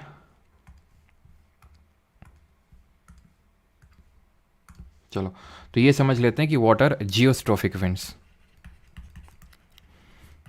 जियोस्ट्रोफिक विंड्स क्या होती हैं, यानी कि भूस्थैतिक, ठीक है, भूस्थैतिक पवनें क्या होती हैं। देखो विंड ऐसे चल रही थी, कोरियोलिस फोर्स ने क्या किया, हल्का सा यहाँ पे डिफ्लेक्ट कर दिया, हल्का सा डिफ्लेक्ट किया राइट साइड में। ठीक। अब तुम्हें नहीं लगता है कि जब मैंने अभी तुम्हें बताया था कि पोल्स पे ज़्यादा होता है कोरियोलिस फोर्स, तो ज़्यादा डिफ्लेक्शन होगा, और जब ज़्यादा डिफ्लेक्शन होगा तो विंड क्या होंगी, जैसे मान लो विंड को चलना है, कैसे विंड को चलना है, मान लो ऐसे चलना है। ठीक है। ऐसे चलना, ऐसे चलना, मतलब चलना तो ऐसे था, विंड को चलना ऐसे था। ठीक है। विंड को चलना ऐसे था। ठीक है। तुम बोलोगे कोरियोलिस फोर्स की वजह से लेफ्ट की ओर डिफ्लेक्ट हो जाएगी, लेकिन मैं बोलूँ कि कोरियोलिस फोर्स क्योंकि यहाँ पे बहुत ज़्यादा होता है, तो बहुत ज़्यादा डिफ्लेक्शन होगा, यानी कि कुछ इस तरह से ब्लो होने लगेंगी, इस तरह से ब्लो होने लगेंगी। आइसोबार क्या होते हैं? आइसोबार वो लाइन होती हैं, lines connecting the points having same pressure, connecting the points having और पॉइंट्स और places having the same pressure, जिनका समान दाब होता है, उनको कनेक्ट करने वाली लाइन। जैसे कि यहाँ पे मैं ड्रॉ करता हूँ, रुको अभी, ठीक है। यहाँ पे देखना, जैसे मान लो ये मुझे कोई पॉइंट मिला, ये पॉइंट मिला, ये पॉइंट मिला, ये पॉइंट मिला, ये पॉइंट मिला, तो इस तरह से क्या बन जाएगा? एक आइसोबार बन जाएगा। आइसोबार रफली लैटिट्यूड के पैरेलल ही ब्लो होते हैं, क्योंकि यार खुद ही सोचो कि यहाँ पे एक तरह का ऑलमोस्ट टेम्परेचर होगा, यहाँ पे एक तरह का टेम्परेचर होगा, तो इस वजह से जो सेम तरह का प्रेशर क्रिएट होगा, तो almost parallel to latitude blow होते हैं। क्लियर ये चीज़? यानी कि अगर मैं बोलूं कि विंड कैसे ब्लो होती है, wind perpendicular to isobar blow होती है, क्योंकि ये एक आइसोबार है, ऐसे यहाँ पे एक आइसोबार होगा, यहाँ पे एक ऐसे आइसोबार होगा, तो विंड ऐसे ब्लो होती है ना, ऐसे ब्लो होती है हमेशा परपेंडिकुलर टू आइसोबार। लेकिन कॉरियोलिस फोर्स की वजह से जब हम बहुत ऊपर जाते हैं तो होता क्या है, जब हम बहुत ऊपर जाते हैं तो ये होता है, क्योंकि वो बहुत ज़्यादा डिफ्लेक्ट कर देती है, विंड को बहुत ज़्यादा डिफ्लेक्ट कर लेती है, तो जो आइसोबार होते हैं इस तरह से उनके पैरेलल ब्लो होने लगती है विंड, वही विंड कहलाती है जियोस्ट्रोफिक विंड्स। ठीक है, तो ध्यान रखना, winds that blow parallel to isobar is called as geostrophic wind. ठीक है, winds that blow parallel to isobar, बस समानांतर जो आइसोबार के समानांतर यानी पैरेलली ब्लो करती हैं। आइसोबार मैंने आपको बता दिया आइसोबार होते क्या हैं। अब आते हैं लोकल विंड्स पे। परमानेंट विंड हमने पढ़ ली, जिनको ट्रेड विंड बोलते हैं, हमारी नॉर्थ ईस्टर्ली, साउथ ईस्टर्ली या फिर सिंपल ईस्टर्लीज एंड वेस्टर्लीज। एक चीज़ ध्यान रखना, ये है हमारा सदर्न हेमिस्फीयर। ठीक है, इतना सबको पता है। तुमसे मैं क्वेश्चन पूछता हूँ कि ये नदर्न हेमिस्फीयर और सदर्न हेमिस्फीयर, उत्तरी गोलार्ध और दक्षिणी गोलार्ध में सबसे तुम्हें लैंड मास यानी भूभाग ज़्यादा कहाँ देखने को मिलेगा, नदर्न या फिर सदर्न हेमिस्फीयर में? कमेंट में बताओ जल्दी से, बताओ जल्दी से कमेंट में कि नदर्न हेमिस्फीयर या फिर सदर्न हेमिस्फीयर कहाँ पे भूभाग यानी लैंड मास ज़्यादा देखने को मिलेगा। ऑलमोस्ट पूरा एशिया नदर्न हेमिस्फीयर में, आधा ऑलमोस्ट ज़्यादातर पार्ट अफ्रीका का भी नदर्न हेमिस्फीयर में है, पूरा नॉर्थ अमेरिका आपका यहाँ पे नदर्न हेमिस्फीयर, पूरा यूरोप नदर्न हेमिस्फीयर में है, बस साउथ अमेरिका और ऑस्ट्रेलिया और कुछ थोड़ा बहुत भाग अफ्रीका का, ये है सदर्न हेमिस्फीयर में। यानी कि सदर्न हेमिस्फीयर अगर हम देखें तो एकदम खाली मैदान है यहाँ पे। तो जब खाली मैदान होता है तो विंड जो है कई बहुत ज़्यादा स्पीड से ब्लो होती हैं। जब खाली मैदान होगा, विंड्स को कोई ऑब्स्ट्रक्शन फेस नहीं होगा, तो बहुत तेज स्पीड से ब्लो करेंगी। इसी वजह से जो यहाँ पे वेस्टर्लीज ब्लो होती हैं उनको हम 3 नामों से जानते हैं, roaring 40s, furious 50s and shrieking 60s। ये क्या है 40s, 50s, 60s? 40 degree latitude, 40 degree south latitude पे रोर कर रही हैं, 50 डिग्री साउथ लैटिट्यूड पे जो वेस्टर्लीज ब्लो होती हैं उनको फ्यूरियस 50s बोलते हैं, और 60 डिग्री पे जो ब्लो होती हैं उनको श्रीकिंग 60s बोलते हैं। तो अगर क्वेश्चन पूछ ले कि roaring 40s, furious 50s, shrieking 60s क्या है, तो ये हैं वेस्टर्लीज, यानी कि जो पश्चिमी पवन है, वेस्टर्लीज विंड है इन सदर्न हेमिस्फीयर। और क्यों इतनी तेज़ी से ब्लो हो रही हैं? क्योंकि यहाँ पे लैंड मास कम है। कई सारे हमारे जोग्राफिकल फिनोमिना इसी वजह से नदर्न हेमिस्फीयर में होते हैं, सदर्न में नहीं होते हैं, या फिर सदर्न में होते हैं नदर्न में नहीं होते हैं। उसके पीछे का कारण है ये लैंड मास का कम होना सदर्न हेमिस्फीयर में और नदर्न हेमिस्फीयर में ज़्यादा। तो कभी भी ज्योग्राफी में अगर कोई क्वेश्चन बन जाए, पूछे कि नदर्न हेमिस्फीयर में ऐसा क्यों होता है, सदर्न हेमिस्फीयर में क्यों नहीं होता है, या फिर वाइसे वर्सा, तो उसका आंसर होगा कि सदर्न हेमिस्फीयर में लैंड मास कम है, नदर्न हेमिस्फीयर में ज़्यादा है। ठीक, अब आते हैं लोकल विंड पे। लोकल मतलब कि एक पर्टिकुलर पार्ट में ब्लो हो रही हैं, जैसे कि हमने देखा था ये जो ट्रेड विंड्स हैं वो इस तरह से ब्लो हो रही हैं, कोई एक पर्टिकुलर रीजन में ब्लो नहीं हो रही थी। ठीक है, तो यहाँ पे अब हम देखने वाले हैं जो लोकल विंड होती हैं। लोकल विंड्स को हम 2 कैटेगरी में डिवाइड करते हैं। जो हमारी लोकल विंड होती हैं, ये पवनें होती हैं, इनको 2 कैटेगरी में डिवाइड करते हैं। एक को बोलते हैं वार्म और दूसरी हॉट, यानी कि वार्म और सब गरम गरम क्यों है भाई, तो वार्म और कोल्ड। ठीक है, विंड्स। अब आते हैं कौन सी विंड कहाँ पे ब्लो होती है। बस 2 ही तरह के क्वेश्चन बनेंगे कि कहाँ पे ब्लो होती है और किस तरह की है, गर्म है कि ठंडी है। सबसे पहले आओ चिनूक पे। चिनूक गर्म है, गर्म क्यों है ये? अब ये तो नहीं पता गर्म क्यों है, मतलब गर्म है, ठीक है। और इसको हम स्नो ईटर के नाम से जानते हैं, ध्यान रखना, ठीक है। Snow eater, snow eater, snow को खा जाती है, बर्फ़ को खा जाती है। ऑब्वियस सी बात है, गर्म होगी तभी खा पाएगी स्नो को, ठीक। यहाँ पे एक ब्लो होती है, उसका नाम है सेंटा आना, ठीक है, सेंटा आना, वो भी आपकी वार्म विंड ही है, ठीक है। यहाँ पे ब्लिजर्ड चलती है, वो आपकी कोल्ड विंड है, लेकिन ये पूछेगा नहीं, ब्लिजर्ड एक तरह के आपके बर्फीले तूफान होते हैं, ठीक है। यहाँ पे ये देख रहे हो कितना एकदम भर भर के यहाँ पे लोकल विंड देखने को मिल रही है, तो इस पर थोड़ा सा फोकस करते हैं। फोकस, कैमरा मैन जल्दी फोकस करो। तो यहाँ पे जो अफ्रीका वाला है, सिरोक्को, हरमट्टन और खमसिन, तीनों वार्म विंड्स हैं, ठीक है। तीनों ही वार्म विंड्स हैं, तीनों ही अफ्रीका में ब्लो रही हैं, सिरोक्को, ठीक है, हरमट्टन और खमसिन, ठीक है, हरमट्टन एंड खमसिन, क्लियर। तो अगर हम इनकी बात करें तो ये सिरोक्को जो है ये ब्लड रेन, ठीक है, इसको बोलते हैं कि ये ब्लड रेन कॉज करती है। कैसे, देखो ये सिरोक्को अगर ध्यान से देखो तो यहाँ पे सहारा डेजर्ट है। अभी वैसे तो मैंने वर्ल्ड ज्योग्राफी में ये चीज़ आपको नहीं पढ़ाई है, आज हमारा वर्ल्ड ज्योग्राफी का लास्ट लेक्चर है, बट अभी एक कॉम्पोनेंट बचा हुआ है जहाँ पे मैं आपको सारे माउंटेन रेंजेस, डेजर्ट, ये सब पढ़ाऊंगा अलग से, ठीक है। लेकिन कल से आप लोगों की इंडियन ज्योग्राफी स्टार्ट हो जाएगी। तो सिरोक्को जो है यहाँ पे सहारा डेजर्ट है, रेगिस्तान है, लाल कलर की मिट्टी है। तो जब ये मिट्टी यहाँ से हवा चलती है तो मिट्टी को उठाती है, यहाँ पे है आपका मेडिटेरेनियन सी, भूमध्य सागर, यहाँ से पानी उठाते हुए यहाँ पे बारिश करती है, जो कि एक तरह की लाल कलर की थोड़ा सा होता है वो, तो इसलिए इसको हम ब्लड रेन बोल देते हैं, ठीक। खमसिन जो है, आप ये कौन सा देश है जरा बताइए जल्दी से कॉमेंट में, कौन सा देश है ये है इजिप्ट। तो इजिप्ट में ब्लो होती है खमसिन, ठीक है, इजिप्ट में ब्लो होती है खमसिन। और हरमट्टन की अगर बात करें तो यहाँ पे ब्लो हो रही, इसको बोलते हैं गिनिया कोस्ट, यहाँ पे गल्फ ऑफ गिनिया करके, मतलब गिनिया करके कंट्री है, तो किसको गिनिया कोस्ट बोलते हैं, हरमट्टन। इसको हम डॉक्टर विंड के नाम से भी जानते हैं, बिकॉज ये वहाँ पे थोड़ी सी राहत देती है वहाँ के लोगों को, तो इसलिए इसको डॉक्टर विंड बोल देते हैं। तो ये है हमारी वार्म विंड्स। वैसे तो हमारी इंडिया में भी ब्लो होती है लू। लू भी क्या है, लोकल विंड, और वो भी एक वार्म विंड है, ठीक। अभी आते हैं कोल्ड विंड पे, ठंडी ठंडी विंड्स पे। तो यहाँ पे बोरा एंड मिस्त्राल, ऐसे याद कर लो जैसे नहीं, सर्दियों के टाइम पे क्या होता है, सर्दियों के टाइम पे भाई जो हमारे जानवर वगैरह होते हैं तो उनको क्या, बोरा है ना, बोरा डाला जाता है उन पे, बोरा तो सभी लोग जानते होगे ना, तो वो बोरा डाला जाता है सर्दियों के टाइम पे। तो उसको आप ऐसे याद कर सकते हो कि जो बोरा है वो आपकी कैसी कोल्ड विंड होगी, ठीक है। Bora and mistral, bora and mistral, clear यहाँ तक। तो ये भी हो गई सारी हमारी, बोरा एंड मिस्त्राल हो गई। एंड ये हमारी बच्ची होगी यहाँ पे ब्रिक फील्डर, ठीक है। ब्रिक फील्डर हमारी ये भी वार्म विंड है, यहीं पे मैं लिख देता हूँ, वार्म विंड्स हमारी ज़्यादा हैं, ठीक है। तो वार्म में ही आ जाएगी ब्रिक फील्डर, जो कि कहाँ की है, ये है ऑस्ट्रेलिया की, ठीक है, ब्रिक फील्डर ऑस्ट्रेलिया की। चिनूक कहाँ की है, यूएसए की। सैंटाना कहाँ की है, यूएसए की। सिरोक्को, हरमट्टन, खमसिन कहाँ की हैं, अफ्रीका की। और लू तो आप जानते ही हैं। बोरा एंड मिस्त्राल कहाँ पे है, बोरा एंड मिस्त्राल हैं आपकी, ये है यूरोप में, ठीक है। एंड एक तो हमारी छूट रही है, यहाँ पे आपको दिख रही है फोन, ठीक है। ये जो फोन है ये भी एक वार्म विंड है, ठीक। यहाँ पे मैं लिख देता हूँ फोन। ये कहाँ पे ब्लो होती है, ये आल्प्स जो माउंटेन्स रेंज है, आल्प्स माउंटेन रेंज जो कि यूरोप में पड़ती हैं, माउंटेन रेंज, वहाँ पे ब्लो होती हैं फोन। यहाँ पे आप देख लो ये हैं, ठीक है, फोन। बाकी बोरा एंड मिस्त्राल हमारी कैसी हैं, कोल्ड विंड्स हैं। बाकी आपको जो यहाँ पे दिख रही हैं वो सब आपको पढ़ने की ज़रूरत नहीं है, पेम्पेरो वगैरह, ठीक है। इतने में ही आपका क्वेश्चन जो है आराम से बन जाएगा, ऑलराइट।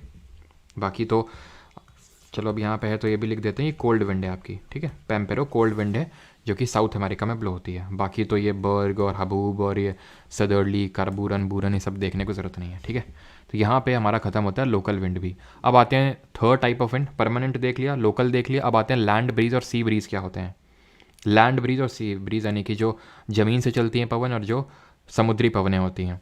देखो होता क्या है, लैंड की प्रॉपर्टी होती है कि वो रैपिड, जल्दी हीटअप हो जाती है और जल्दी कूल डाउन हो जाती है। रैपिड हीटिंग एंड कूलिंग दिखाती है, rapid heating and cooling.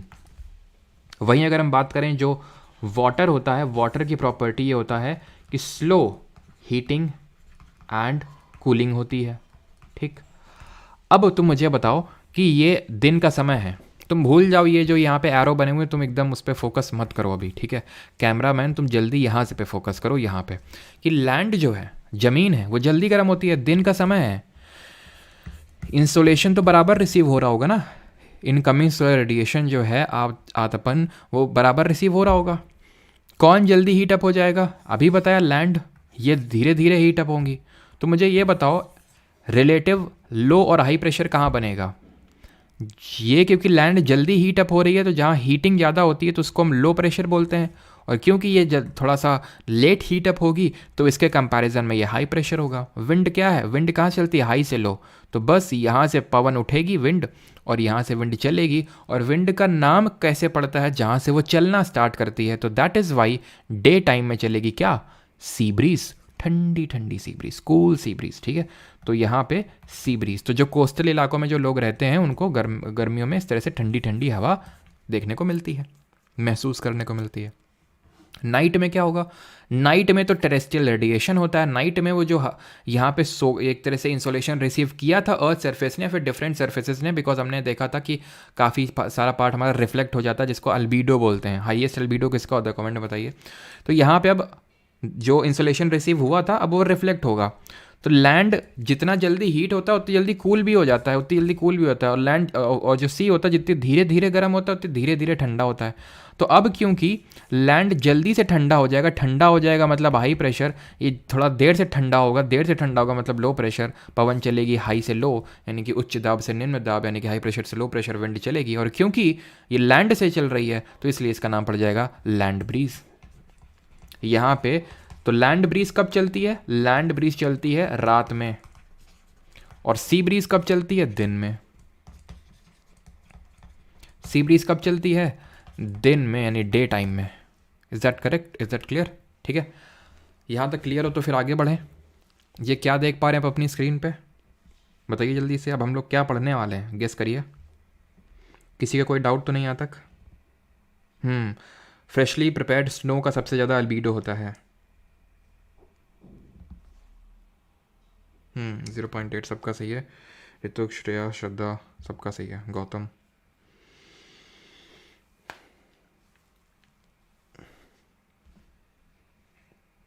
Cyclone, ठीक।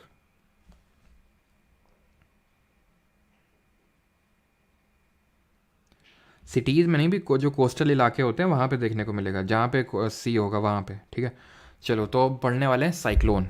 ठीक है, जिसको हिंदी में बोलते हैं चक्रवात। तो साइक्लोन आते क्यों हैं? साइक्लोन वैसे दो तरह के होते हैं। ठीक है, साइक्लोन होते हैं दो तरह के, लेकिन दोनों को भेज दो अभी तेल लेने के लिए। अभी जो मैं बता रहा हूँ वो पढ़ो। साइक्लोन ओरिजिनेट होता है लो प्रेशर की वजह से, लो प्रेशर की वजह से, निम्न दाब की वजह से क्रिएट होता है। जहाँ पे लो प्रेशर क्रिएट हो गया वहाँ पे साइक्लोन बन जाता है, और सराउंडिंग में हाई प्रेशर होना चाहिए। लेकिन सिर्फ एक यही कंडीशन नहीं होती है। ऐसा नहीं कि कहीं पे मान लो कि हमारे घर के बगल में एक नाला है तो वहाँ पे लो प्रेशर क्रिएट हो गया तो वहाँ पे साइक्लोन आ जाएगा, नहीं। साइक्लोन के लिए फेवरेबल कंडीशंस ये होती हैं, पहला तो ये कि लार्ज सी सरफेस टेम्परेचर चाहिए, लार्ज सी सरफेस टेम्परेचर चाहिए, यानी कि समुद्र में आते हैं। पहली बात तो ये है, समुद्र में। ठीक है, समुद्र में आते हैं ये जो हमारे साइक्लोन्स होते हैं, इनको लार्ज सी सरफेस टेम्परेचर की ज़रूरत होती है। चलो अभी दोनों को तेल लेने भेजा तो दोनों को बुला लो। देखो, हमारे दो तरह के साइक्लोन होते हैं, एक ट्रॉपिकल और एक टेम्परेट। ये होता है हमारा ट्रॉपिकल एरिया, तो बहुत आसान है। कैसे? ट्रॉपिकल साइक्लोन कौन से होते हैं, टेम्परेट कौन से होते हैं? तो भाई जो ट्रॉपिकल एरियाज़ में जो साइक्लोन आते हैं उनको ट्रॉपिकल साइक्लोन बोलते हैं, और जो टेम्परेट एरियाज़ में आते हैं उनको टेम्परेट बोलते हैं। तो हमें पता है ट्रॉपिक ऑफ कैंसर से लेकर ट्रॉपिक ऑफ कैप्रिकॉर्न तक का जो रीजन होता है उसको ट्रॉपिकल रीजन बोलते हैं, ट्रॉपिक्स बोलते हैं। तो यहाँ पे जो साइक्लोन आएंगे उनको क्या बोलेंगे? ट्रॉपिकल साइक्लोन आएंगे। और जो टेम्परेट एरिया यानी 23.5 डिग्री साउथ से लेकर 66.5 डिग्री साउथ, और 23.5 डिग्री नॉर्थ से लेकर 66.5 डिग्री नॉर्थ, यहाँ पे जो आएंगे उनको टेम्परेट साइक्लोन बोलेंगे, शीतोष्ण चक्रवात बोलेंगे। ठीक है, टेम्परेट साइक्लोन बोलेंगे, शीतोष्ण चक्रवात बोलेंगे। इन्हीं को ही हम एक्स्ट्रा ट्रॉपिकल साइक्लोन भी बोल देते हैं, अभी आगे देखेंगे, इस वजह से मैं ज़्यादा इस पर फोकस अभी कर नहीं रहा हूँ। ठीक है, तो ये मैंने बात इसलिए तुम्हें बताई कि ये जो टेम्परेट वाले हैं ना, इनको समुद्र की ज़रूरत नहीं पड़ती है। तो जो अभी हम पढ़ रहे हैं फेवरेबल कंडीशंस, ये ट्रॉपिकल साइक्लोन्स के लिए पढ़ रहे हैं। ठीक है, फॉर ट्रॉपिकल साइक्लोन्स। क्लियर? तो लार्ज सी सरफेस टेम्परेचर कितना? रफली 27 डिग्री सेल्सियस या फिर उससे ज़्यादा का टेम्परेचर चाहिए। ठीक है, क्योंकि तुम्हें लो प्रेशर क्रिएट करना है ना, तो अच्छा खासा टेम्परेचर चाहिए। ठीक है, small variations in vertical wind speed, small variations in vertical wind speed, in vertical wind speed. ठीक, अब होता क्या है कि जैसे मान लो यहाँ बहुत ज़्यादा टेम्परेचर हो गया तो लो प्रेशर क्रिएट हो जाएगा।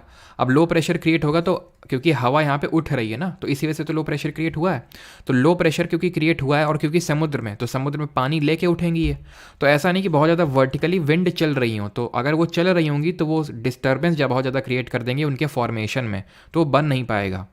इसने क्या किया भाई, हमें सी सरफेस टेम्परेचर क्यों ज़्यादा चाहिए, क्योंकि जितना ज़्यादा टेम्परेचर होगा उतनी ज़्यादा हवा उठेगी पानी लेके, और उतना ही ज़्यादा इंटेंस साइक्लोन बनेगा हमारा, अच्छा खासा साइक्लोन बनेगा। ठीक है, तीसरी अगर बात करें that is upper air divergence होना चाहिए। इस तरह से अपर में जब ऊपर एयर जाए तो उसका डाइवर्जेंस होना चाहिए। अभी आपको समझ में आएगा क्यों, अपर air divergence, so that clouds बने। अब कल मैंने आपको बताया था जब साइक्लोन आता है तो कौन से तरह के क्लाउड्स यानी कि बादल बनते हैं। दो तरह के बादलों से मिलके बने थे, एक तो वो बादल जो ओपेक होते हैं, रेन बियरिंग क्लाउड्स होते हैं, और एक वो जो वूल शेप के होते हैं जिनका बेस फ्लैट होता है, उनको क्या बोलते हैं, क्यूमुलो निम्बस क्लाउड। तो ध्यान रखना, इनमें जो साइक्लोन में जो क्लाउड बनते हैं उनको बोलते हैं क्यूमुलो निम्बस क्लाउड, जो बहुत भयंकर बारिश करते हैं। These are the clouds with extensive vertical development, तो इसीलिए इनका अपर एयर डाइवर्जेंस होना चाहिए। ठीक है, and pre existing weak low pressure area. ठीक है, pre existing weak low pressure area होना चाहिए। ठीक है, एंड लास्ट इज कि कॉरियोलिस फोर्स होना चाहिए। अभी आपको समझ में आएगा कॉरियोलिस फोर्स क्यों होना चाहिए। देखो ऐसे समझो, ये है आपका लो प्रेशर, ठीक, ये लो प्रेशर है, इसके आसपास है हाई प्रेशर, इसके आसपास है क्या, हाई प्रेशर, इसके आसपास है हाई प्रेशर। ठीक, समुद्र में लो प्रेशर बन गया और उसके आसपास है हाई प्रेशर। विंड कहाँ से कहाँ चलेगी, हाई से लो चलेगी, हाई से लो चलेगी, हाई से लो चलेगी, हाई से लो चलेगी। अब मैं ये बात कर रहा हूँ नदर्न हेमिस्फीयर की, तो विंड डिफ्लेक्ट भी होंगी। क्यों, क्योंकि कॉरियोलिस फोर्स जो लग रहा है, कॉरियोलिस फोर्स नदर्न हेमिस्फीयर और सदर्न हेमिस्फीयर में अलग अलग तरह का डिफ्लेक्शन करता है। इसी वजह से मैंने अलग से लिख दिया नदर्न हेमिस्फीयर उत्तरी गोलार्ध। ये उत्तरी गोलार्ध में नदर्न हेमिस्फीयर में राइट की ओर डिफ्लेक्शन करता है, राइट की ओर डिफ्लेक्शन करता है, राइट की ओर डिफ्लेक्शन करता है, राइट की ओर डिफ्लेक्शन करता है।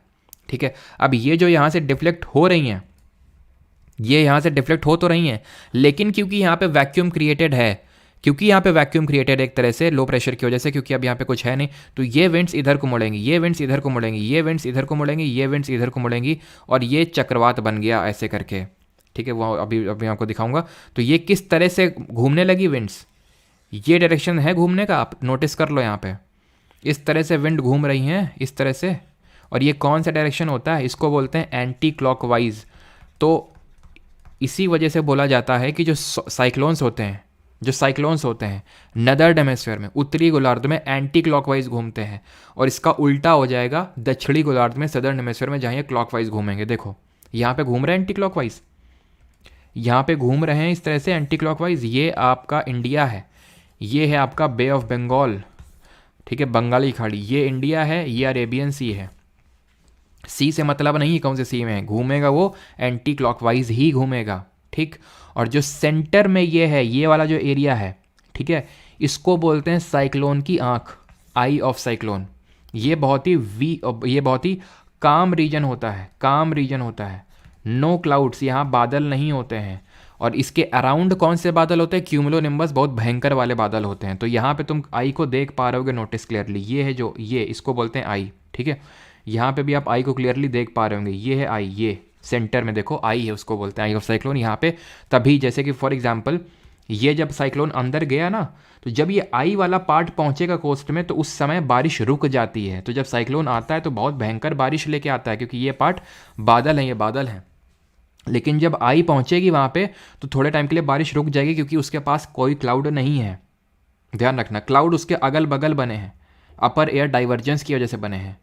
ठीक, ये हिंदी में लिखा हुआ है कि क्या क्या उष्णकटिबंधीय चक्रवात बनने के लिए क्या क्या स्थितियाँ ज़रूरी होती हैं। इसके डिफरेंट नेम्स होते हैं, डिफरेंट जगहों में इसको डिफरेंट नेम से जाना जाता है। ठीक है, बट बिफोर दैट ये चीज़ आपको क्लियर हो गई ना कि एंटी क्लॉकवाइज ये नदर्न हेमिस्फीयर में घूमेगा, और सदर्न हेमिस्फीयर में यानी कि दक्षिणी गोलार्ध में ये क्लॉकवाइज घूमेगा। ठीक है, मैं बना के दिखा नहीं रहा हूँ बिकॉज अब आप बना सकते हो कि सदर्न हेमिस्फीयर में कैसे हाई से लो जाएगा और वहाँ पे लेफ्ट की ओर डिफ्लेक्शन होगा, तो ऑब्वियस सी बात है उल्टा हो जाएगा, क्लॉकवाइज डायरेक्शन में घूमेगा घड़ी की दिशा में। ठीक, और एक चीज़ चलो बाद में देखेंगे, डिफरेंट नेम्स इसके क्या हैं। तो इसको अलग अलग जगहों में अलग अलग नामों से जाना जाता है, अलग अलग जगहों में अलग अलग नामों से जाना जाता है। जैसे कि आपने हरिकेन सुना होगा, जैसे कि आपने टाइफून सुना होगा, आपने विली विली पता नहीं सुना है कि नहीं सुना, लेकिन विली विली भी नाम है।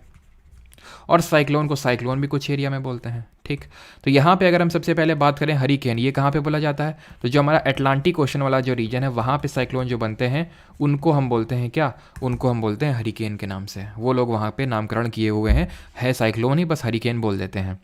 टाइफून की अगर बात करें तो ये साउथ चाइना सी वाला जो रीजन है, जैसे फिलीपीन, चाइना, जापान वाला जो रीजन है साउथ चाइना सी, वहाँ पे इसको हम टाइफून के नाम से जानते हैं। ठीक, विली विली के नाम से ऑस्ट्रेलिया वाले इसको विली विली के नाम से जानते हैं। ऑस्ट्रेलिया वाले अंडर-19 क्रिकेट वर्ल्ड कप भी जीत गए देखो। ठीक है, साइक्लोन के नाम से हम इंडिया वाले, हम इंडियंस इतना थोड़ी ना करेंगे नामकरण कि इनका अलग से नामकरण करें। ठीक है, साइक्लोन है तो साइक्लोन ही रहो।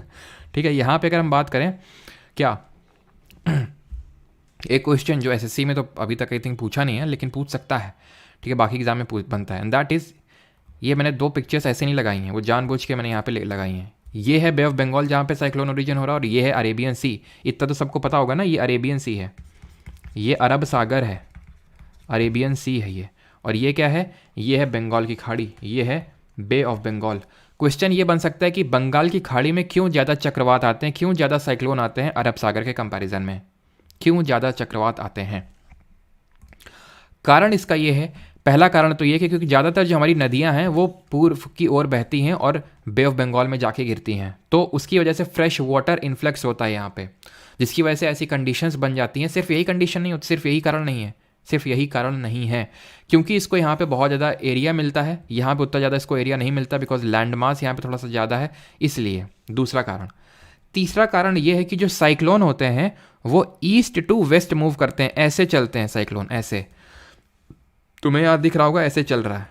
कुछ साइक्लोन हैं बिल्कुल एंटर करते हैं अरेबियन सी के थ्रू, भी काफ़ी सारे, भी रिसेंटली भी काफ़ी सारे साइक्लोन आए हैं जो यहाँ पे गुजरात में हिट करते हैं, लेकिन ज़्यादातर जो हमारे साइक्लोन का मूवमेंट होता है वो ईस्ट से वेस्ट की तरफ होता है। क्यों होता है वो भी समझ लो।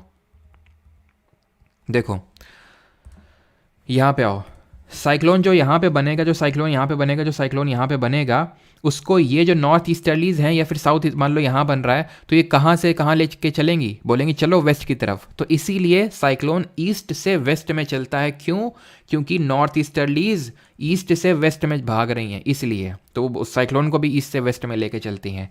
और क्योंकि 0 डिग्री पे इक्वेटर पे कॉरियोलिस फोर्स 0 होता है, 0 होता है कॉरियोलिस फोर्स, इसलिए इक्वेटर पे नो साइक्लोन, कोई साइक्लोन नहीं बनेगा चक्रवात पे, क्योंकि साइक्लोन बनने के लिए घूमना ज़रूरी होगा, और घूम तो पाएंगे ही नहीं इक्वेटर पे, क्योंकि वहाँ पे तो कॉरियोलिस फोर्स 0 होता है।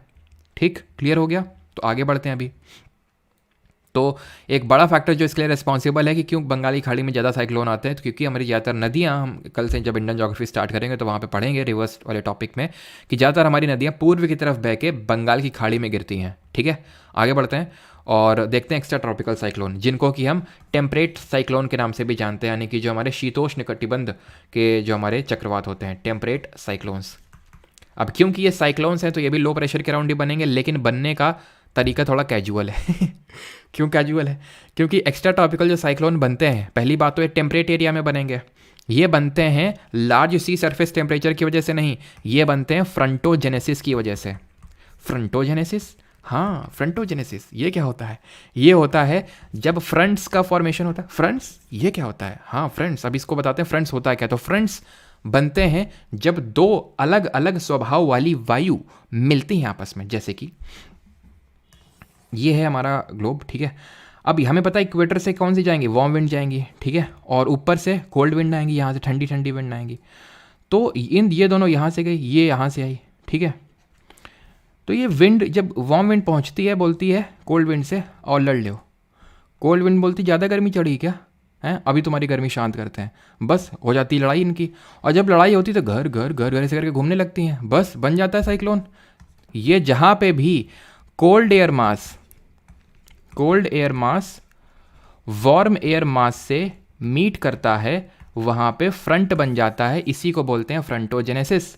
अगर कोल्ड विंड वहाँ से स्पीड से आ रही है तो वो वार्म एयर मास को उठा के फेंक देगी और वहाँ बन जाता है ऑक्ल्यूडेड फ्रंट। उसको लिखने की ज़रूरत नहीं, बस ऐसे बता रहे हैं, ठीक है। ऑक्ल्यूडेड फ्रंट बन जाता है। हवा जो, क्योंकि कोल्ड विंड नीचे डेंसर होती है तो नीचे चपक के चलेगी एकदम, वो उठा के फेंक के मारेगी किसको, ऊपर, वार्म विंड को। इसको बोलते हैं ऑक्ल्यूडेड फ्रंट। तो फ्रंट समझ गए, फ्रंटोजेनेसिस समझ गए कि फ्रंट कहाँ बनते हैं, जहाँ कोल्ड एयर मास यानी जहाँ दो भिन्न स्वभाव वाली जो वायु हैं आपस में मिलती हैं, घूमने लगती हैं और इसकी वजह से एक्स्ट्रा ट्रॉपिकल साइक्लोन बन जाते हैं। क्लियर है। ये भी आपके ईस्ट से वेस्ट में ही सॉरी, ये जो एक्स्ट्रा ट्रॉपिकल है ये वेस्ट से ईस्ट में चलेंगे। क्यों? क्योंकि यहाँ पे वेस्टर्ली चल रही है ना। ये लोग कहाँ बन रहे हैं, ये मिड लैटिट्यूडनल एरियाज में बन रहे हैं। मिड लैटिट्यूड जब मैं बोलता हूँ तो इसका मतलब 30 से वो 40 डिग्री वाला जो रीजन है वो, ठीक है। तो क्योंकि यहाँ पे वेस्टर्लीज ब्लो हो रही हैं तो ये लोग वेस्ट से ईस्ट ब्लो होते हैं। तो चलो डिफरेंस समझ लेते हैं, ट्रॉपिकल और टेम्परेट में डिफरेंस क्या होता है। एक्स्ट्रा ट्रॉपिकल को ही टेम्परेट, टेम्परेट को एक्स्ट्रा ट्रॉपिकल बोलते हैं। तो पहली बात तो ये है, ये सिर्फ ओनली इन सी इनका फॉर्मेशन होता है, सिर्फ समुद्र में बनते हैं। ये समुद्र और ज़मीन दोनों में बनते हैं, ये ज़मीन में कभी बन ही नहीं सकते हैं ट्रॉपिकल वाले, ठीक है, ट्रोपोकल, ठीक है, ट्रॉपिकल। दूसरा इसका डिफरेंस क्या है, दूसरा डिफरेंस ये है कि ये ईस्ट से वेस्ट में मूव करते हैं, ये वेस्ट से ईस्ट में मूव करते हैं, ठीक है। ये भी क्लियर हो गया। ये क्यों ईस्ट से वेस्ट में मूव करते हैं, ईस्टर्लीज की वजह से। ये क्यों वेस्ट से ईस्ट में मूव करते हैं, वेस्टर्लीज की वजह से। तीसरा है, ये कम आते हैं, ठीक है, यानी कि लेस फ्रीक्वेंट होते हैं, लेस इन फ्रीक्वेंसी, कम आते हैं, लेकिन आते हैं तो कायदे की तबाही भी मचाते हैं, मोर डिस्ट्रक्टिव, बहुत भयंकर तबाही मचाते हैं ये। अब कितनी तबाही मचाएंगे वो डिपेंड करेगा कि मॉइस्चर कितना है इनके पास, ठीक है।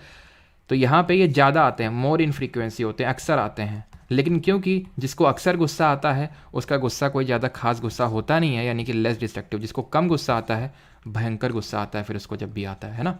तो ये हमारे हो जाएंगे पॉइंट्स ऑफ डिफरेंस, ट्रॉपिकल और ये तो एक की डिफरेंस है ही है कि ये ट्रॉपिक्स में आते हैं और ये आपके टेम्परेट एरियाज़ में आते हैं। यहाँ तक सभी को चीज़ें क्लियर हैं, बताइए जल्दी से, किसी को यहाँ तक कोई डाउट?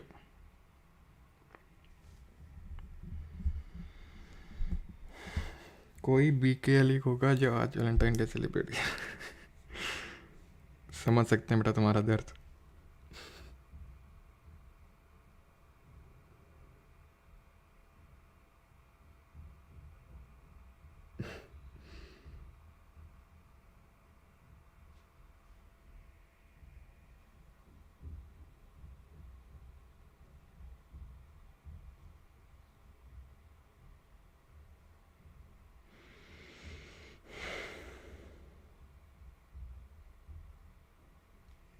चलो क्लियर है, तो फिर आगे बढ़ते हैं, एंटी साइक्लोन देखते हैं। अब तुम्हारे मुंह से ये नहीं निकलना चाहिए या अल्लाह अभी एंटी साइक्लोन ही बचा है, बहुत छोटा सा है। देखो, एंटी साइक्लोन साइक्लोन का एकदम ऑपोजिट होता है। अब साइक्लोन लो प्रेशर के अराउंड बन रहा था, ये हाई प्रेशर के अराउंड बनेगा। तो यानी इसके अराउंड क्या होगा, low pressure, low pressure, low pressure, low pressure.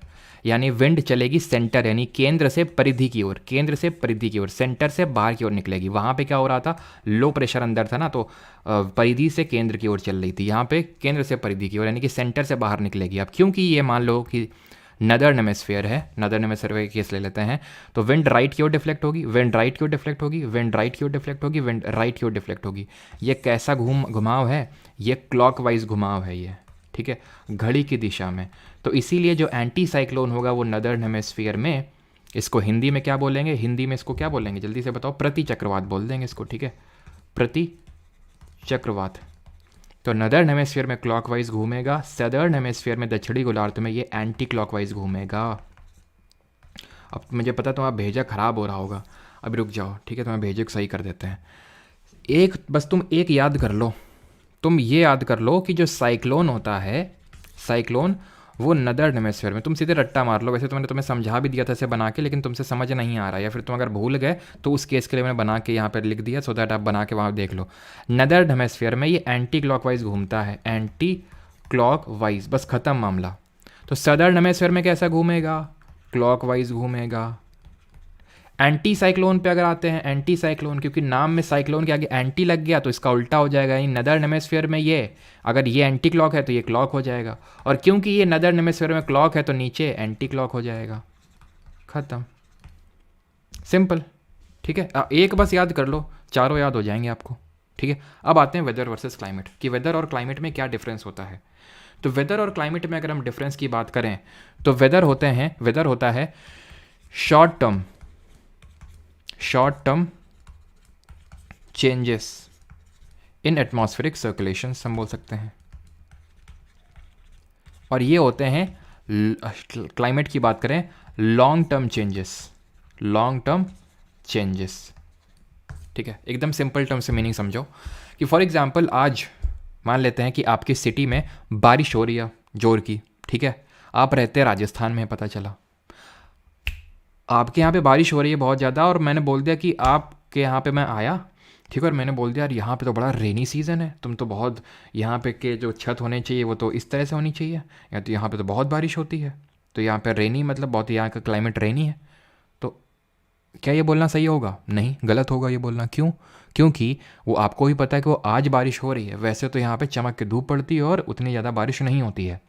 तो यानी कि उस दिन का वेदर रेनी है, क्लाइमेट रेनी नहीं है। तो क्लाइमेट में हम 30 साल के डेटा को लेते हैं, इस पर क्वेश्चन बन चुका है सीजीएल में कि कितने साल के डेटा को लेते हैं क्लाइमेट में।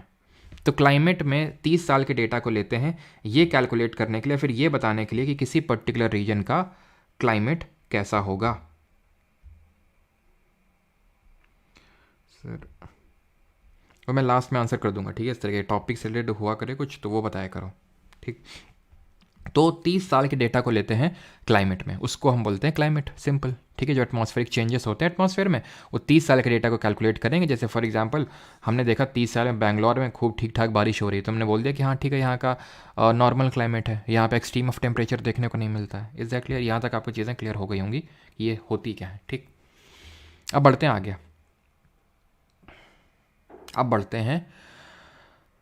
आगे, and that is Koeppen climatic classification.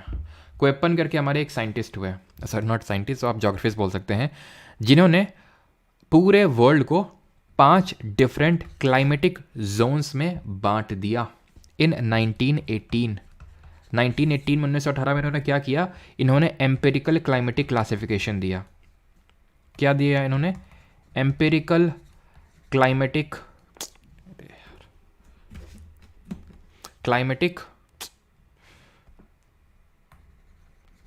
Classification दिया इन्होंने, ठीक है, जिसके तहत इन्होंने पूरे वर्ल्ड को 5 डिफरेंट क्लाइमेटिक जोन्स में बांटा, जिसको इन्होंने अल्फ़ाबेट से रिप्रेजेंट किया, A B C D and E, ABCDE, ठीक। 5 डिफरेंट क्लाइमेटिक जोन्स 1918, और इन्होंने कुछ लेटर्स का यूज़ किया, कैपिटल लेटर और स्मॉल लेटर, ठीक है।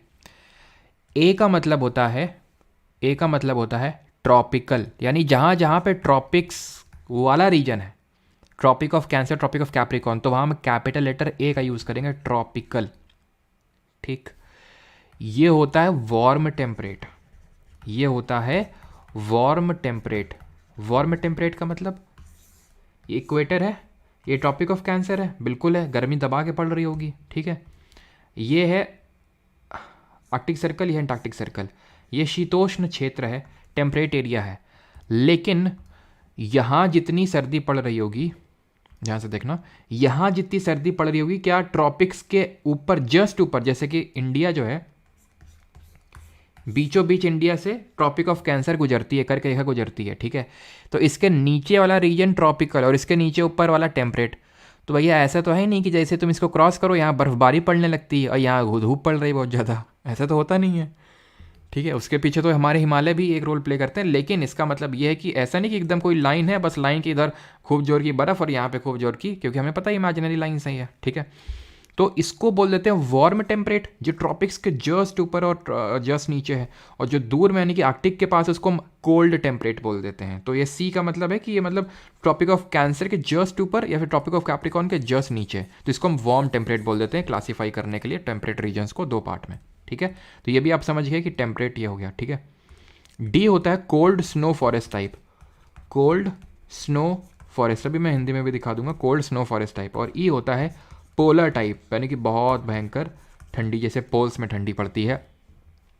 अभी वो स्मॉल पे कुछ मत फोकस करना। ए को बोलते हैं उष्णकटिबंधीय आर्द्र जलवायु, सी को बोलते हैं कोष्ण शीतोष्ण, डी को बोलते हैं शीत हिम वन जलवायु, ई को शीत जलवायु। ये एफ वगैरह नहीं देखना है, ठीक।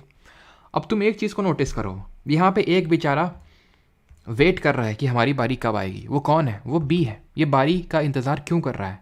क्योंकि ये जो क्लासिफाई किया गया है ये प्रेसिपिटेशन के बेसिस पे किया गया है। जहाँ पे बारिश कम होती है उसके लिए हम यूज़ करते हैं बी लेटर का। यानी कि इसका बेसिस का क्लासिफिकेशन, इसके क्लासिफिकेशन का बेसिस क्या है? बारिश, दैट इज प्रेसिपिटेशन। कल देखे थे डिफरेंट फॉर्म्स ऑफ प्रेसिपिटेशन जिसमें बारिश होती है, रेनफॉल होती है, हेल, स्नो, स्लीट, ये सब होते हैं, ठीक है। And what are different forms of condensation, जरा कमेंट में लिखो जल्दी से कि संघनन के डिफरेंट रूप क्या होते हैं। ट्रॉपिकल हमने टेम्परेचर के बेसिस पे किया, वार्म टेम्परेचर के बेसिस पे, कोल्ड स्नो टेम्परेचर के बेसिस पे, टेम्परेचर के बेसिस पे। तो ये जो 5 हैं इनमें से 4 हैं टेम्परेचर के बेसिस पे और 1 है प्रेसिपिटेशन के बेसिस पे। बी वाला है प्रेसिपिटेशन के बेसिस पे। क्लियर है? अब इन्होंने कुछ स्मॉल लेटर्स का भी इस्तेमाल किया, जैसे कि M, S, W, F. M का मतलब क्या होता है? एम का मतलब होता है, कौन से कलर का इस्तेमाल करें बताओ जल्दी से, ये कर ले। एम का मतलब होता है मॉनसून टाइप, अभी सब समझ में आ जाएगा। एस का मतलब होता है समर ड्राई, जहां पे गर्मियों में बारिश नहीं होती है, समर ड्राई बोलते हैं। डब्ल्यू का मतलब होता है विंटर ड्राई, और एफ का मतलब होता है, इसे समझ लो, फुल बारिश, ठीक है, जहां पे खूब ढेर सारी बारिश होती हो, ठीक।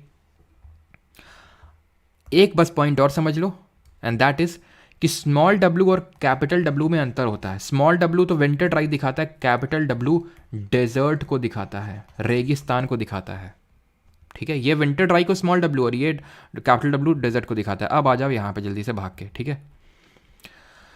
चलो अब मैं तुमसे क्लाइमेटिक अब मैं खुद तुमसे पूछ रहा हूँ कि कैसे इनको क्लासीफाई करोगे, ठीक है। वैसे तो अभी ज़्यादा हम लोगों ने पढ़ा नहीं है, बट फिर भी उत्तर प्रदेश वाला जो हरा हरा दिख रहा है, उत्तर प्रदेश वाला जो रीजन है, इसको क्या बोलोगे, क्या बोलेंगे इसको? तो अब खुद ही सोचो। ये यहाँ से ट्रॉपिक ऑफ कैंसर कुछ इस तरह से गुजरती है, कर्क रेखा की अगर हम बात करें, यानी कि कर्क रेखा के जस्ट ऊपर, यानी कि वार्म टेम्परेट है। वार्म टेम्परेट के लिए कैपिटल सी का इस्तेमाल करते हैं। और यहाँ पे क्योंकि उत्तर प्रदेश और बिहार में पता है विंटर्स ड्राई रहती हैं, विंटर्स में बारिश नहीं होती है। सी डब्ल्यू देख लो, सी डब्ल्यू। जी को ई को छोड़ दो, ठीक है, जी को जाने दो ऐसी तैसी में। वो जी का मतलब यहाँ पे गंगा प्लेन्स है, लेकिन उससे आपको ये मतलब होना नहीं चाहिए, ठीक है। सी डब्ल्यू हो गया। नीचे क्या होगा? नीचे वाला ये ट्रॉपिकल है तो ए का यूज़ कर लो, क्योंकि यहाँ पे भी विंटर ड्राई होती हैं तो डब्ल्यू, लेकिन क्योंकि यहाँ पे मानसून का इन्फ्लुएंस रहता है तो ए एम डब्ल्यू, ठीक है, या फिर ए डब्ल्यू, सिंपल। राजस्थान में डेजर्ट है, रेगिस्तान है, तो कैपिटल डब्ल्यू को तो भूल ही नहीं सकते हैं। और क्योंकि यहाँ पे बारिश नहीं होती है, ड्राई होता है, तो कैपिटल बी का इस्तेमाल करेंगे, ठीक है। एच डब्ल्यू और सी डब्ल्यू छोड़ दो वो, ठीक है। जितना है बस 2 लेटर्स का खेल है, ख़त्म, आराम से हो जाएगा क्वेश्चन, ठीक। ये है कोरोमंडल कोस्ट, तमिलनाडु का। अभी पढ़े नहीं है, कुछ लोगों को पता होगा क्या कि यहाँ पे बारिश होती है सर्दियों में, विंटर्स में, यानी समर में नहीं होती है, समर ड्राई होती हैं। तो समर ड्राई होती हैं तो बात की बात है। ये बताओ ट्रॉपिकल है कि वार्म टेम्परेचर, कैसा है? ट्रॉपिकल है तो कैपिटल ए, क्योंकि यहाँ समर में बारिश नहीं होती, समर ड्राई होती है तो स्मॉल एस, ठीक। जम्मू कश्मीर ये सब पोलर टाइप है, बर्फबारी बहुत ज़्यादा होती है, जैसे पोल्स में होती है, तो ई हो गया। ये अरुणाचल वाला क्षेत्र है। डी का यूज़ इसलिए किया बिकॉज डी का मतलब है कोल्ड स्नो फॉरेस्ट टाइप, क्योंकि यहाँ पे जंगल देखने को मिलते हैं बहुत ज़्यादा, इसलिए ख़त्म हो गया खेल, ठीक है। तो क्वेपन क्लासिफिकेशन का यूज़ हमने कर लिया अपने मैप पे भी, और देख लिया, सबको प्लॉट कर लिया। Is that clear? ऐसे हमारा एक मेडिटेरेनियन सी वाला रीजन है, भूमध्य सागर वाला रीजन है, वहाँ पे भी रेनफॉल विंटर में होती है, समर ड्राई होती हैं। समर तो ड्राई होती हैं, ठीक है। ये ट्रॉपिकल में आता है कि टेम्परेट में आता है? तो ये टेम्परेट में आता है, ध्यान रखना। तो क्योंकि टेम्परेट में आता है तो कैपिटल सी स्मॉल एस का यूज़ करेंगे, वार्म टेम्परेट में आता है ये, ठीक है, मेडिटेरेनियन सी वाले रीजन के लिए। क्लियर है यहाँ तक? अब बताओ क्या पढ़ने वाले हैं, ये हमारा लास्ट टॉपिक है आज का। अब बताओ हम लोग क्या पढ़ने वाले हैं जल्दी से। तो ये थोड़ा सा कॉम्प्लेक्स, आज के जो टॉपिक्स हैं थोड़े से कॉम्प्लेक्स हैं, लेकिन क्वेश्चंस आते हैं तभी हम लोग कर रहे हैं, ठीक है।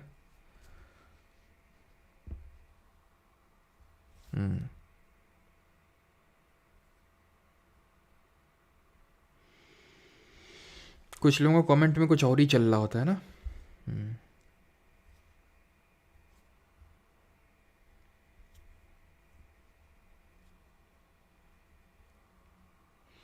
बैच के हैंड रिटर्न नोट्स कहाँ मिलेंगे ऋषभ? बैच में मिलेंगे। आज क्लास वही ले रहे हैं जो गंगोर सिंगल हैं। अच्छा, क्या मतलब? मेरे को भी रोस्ट कर रहे हो तुम्हें?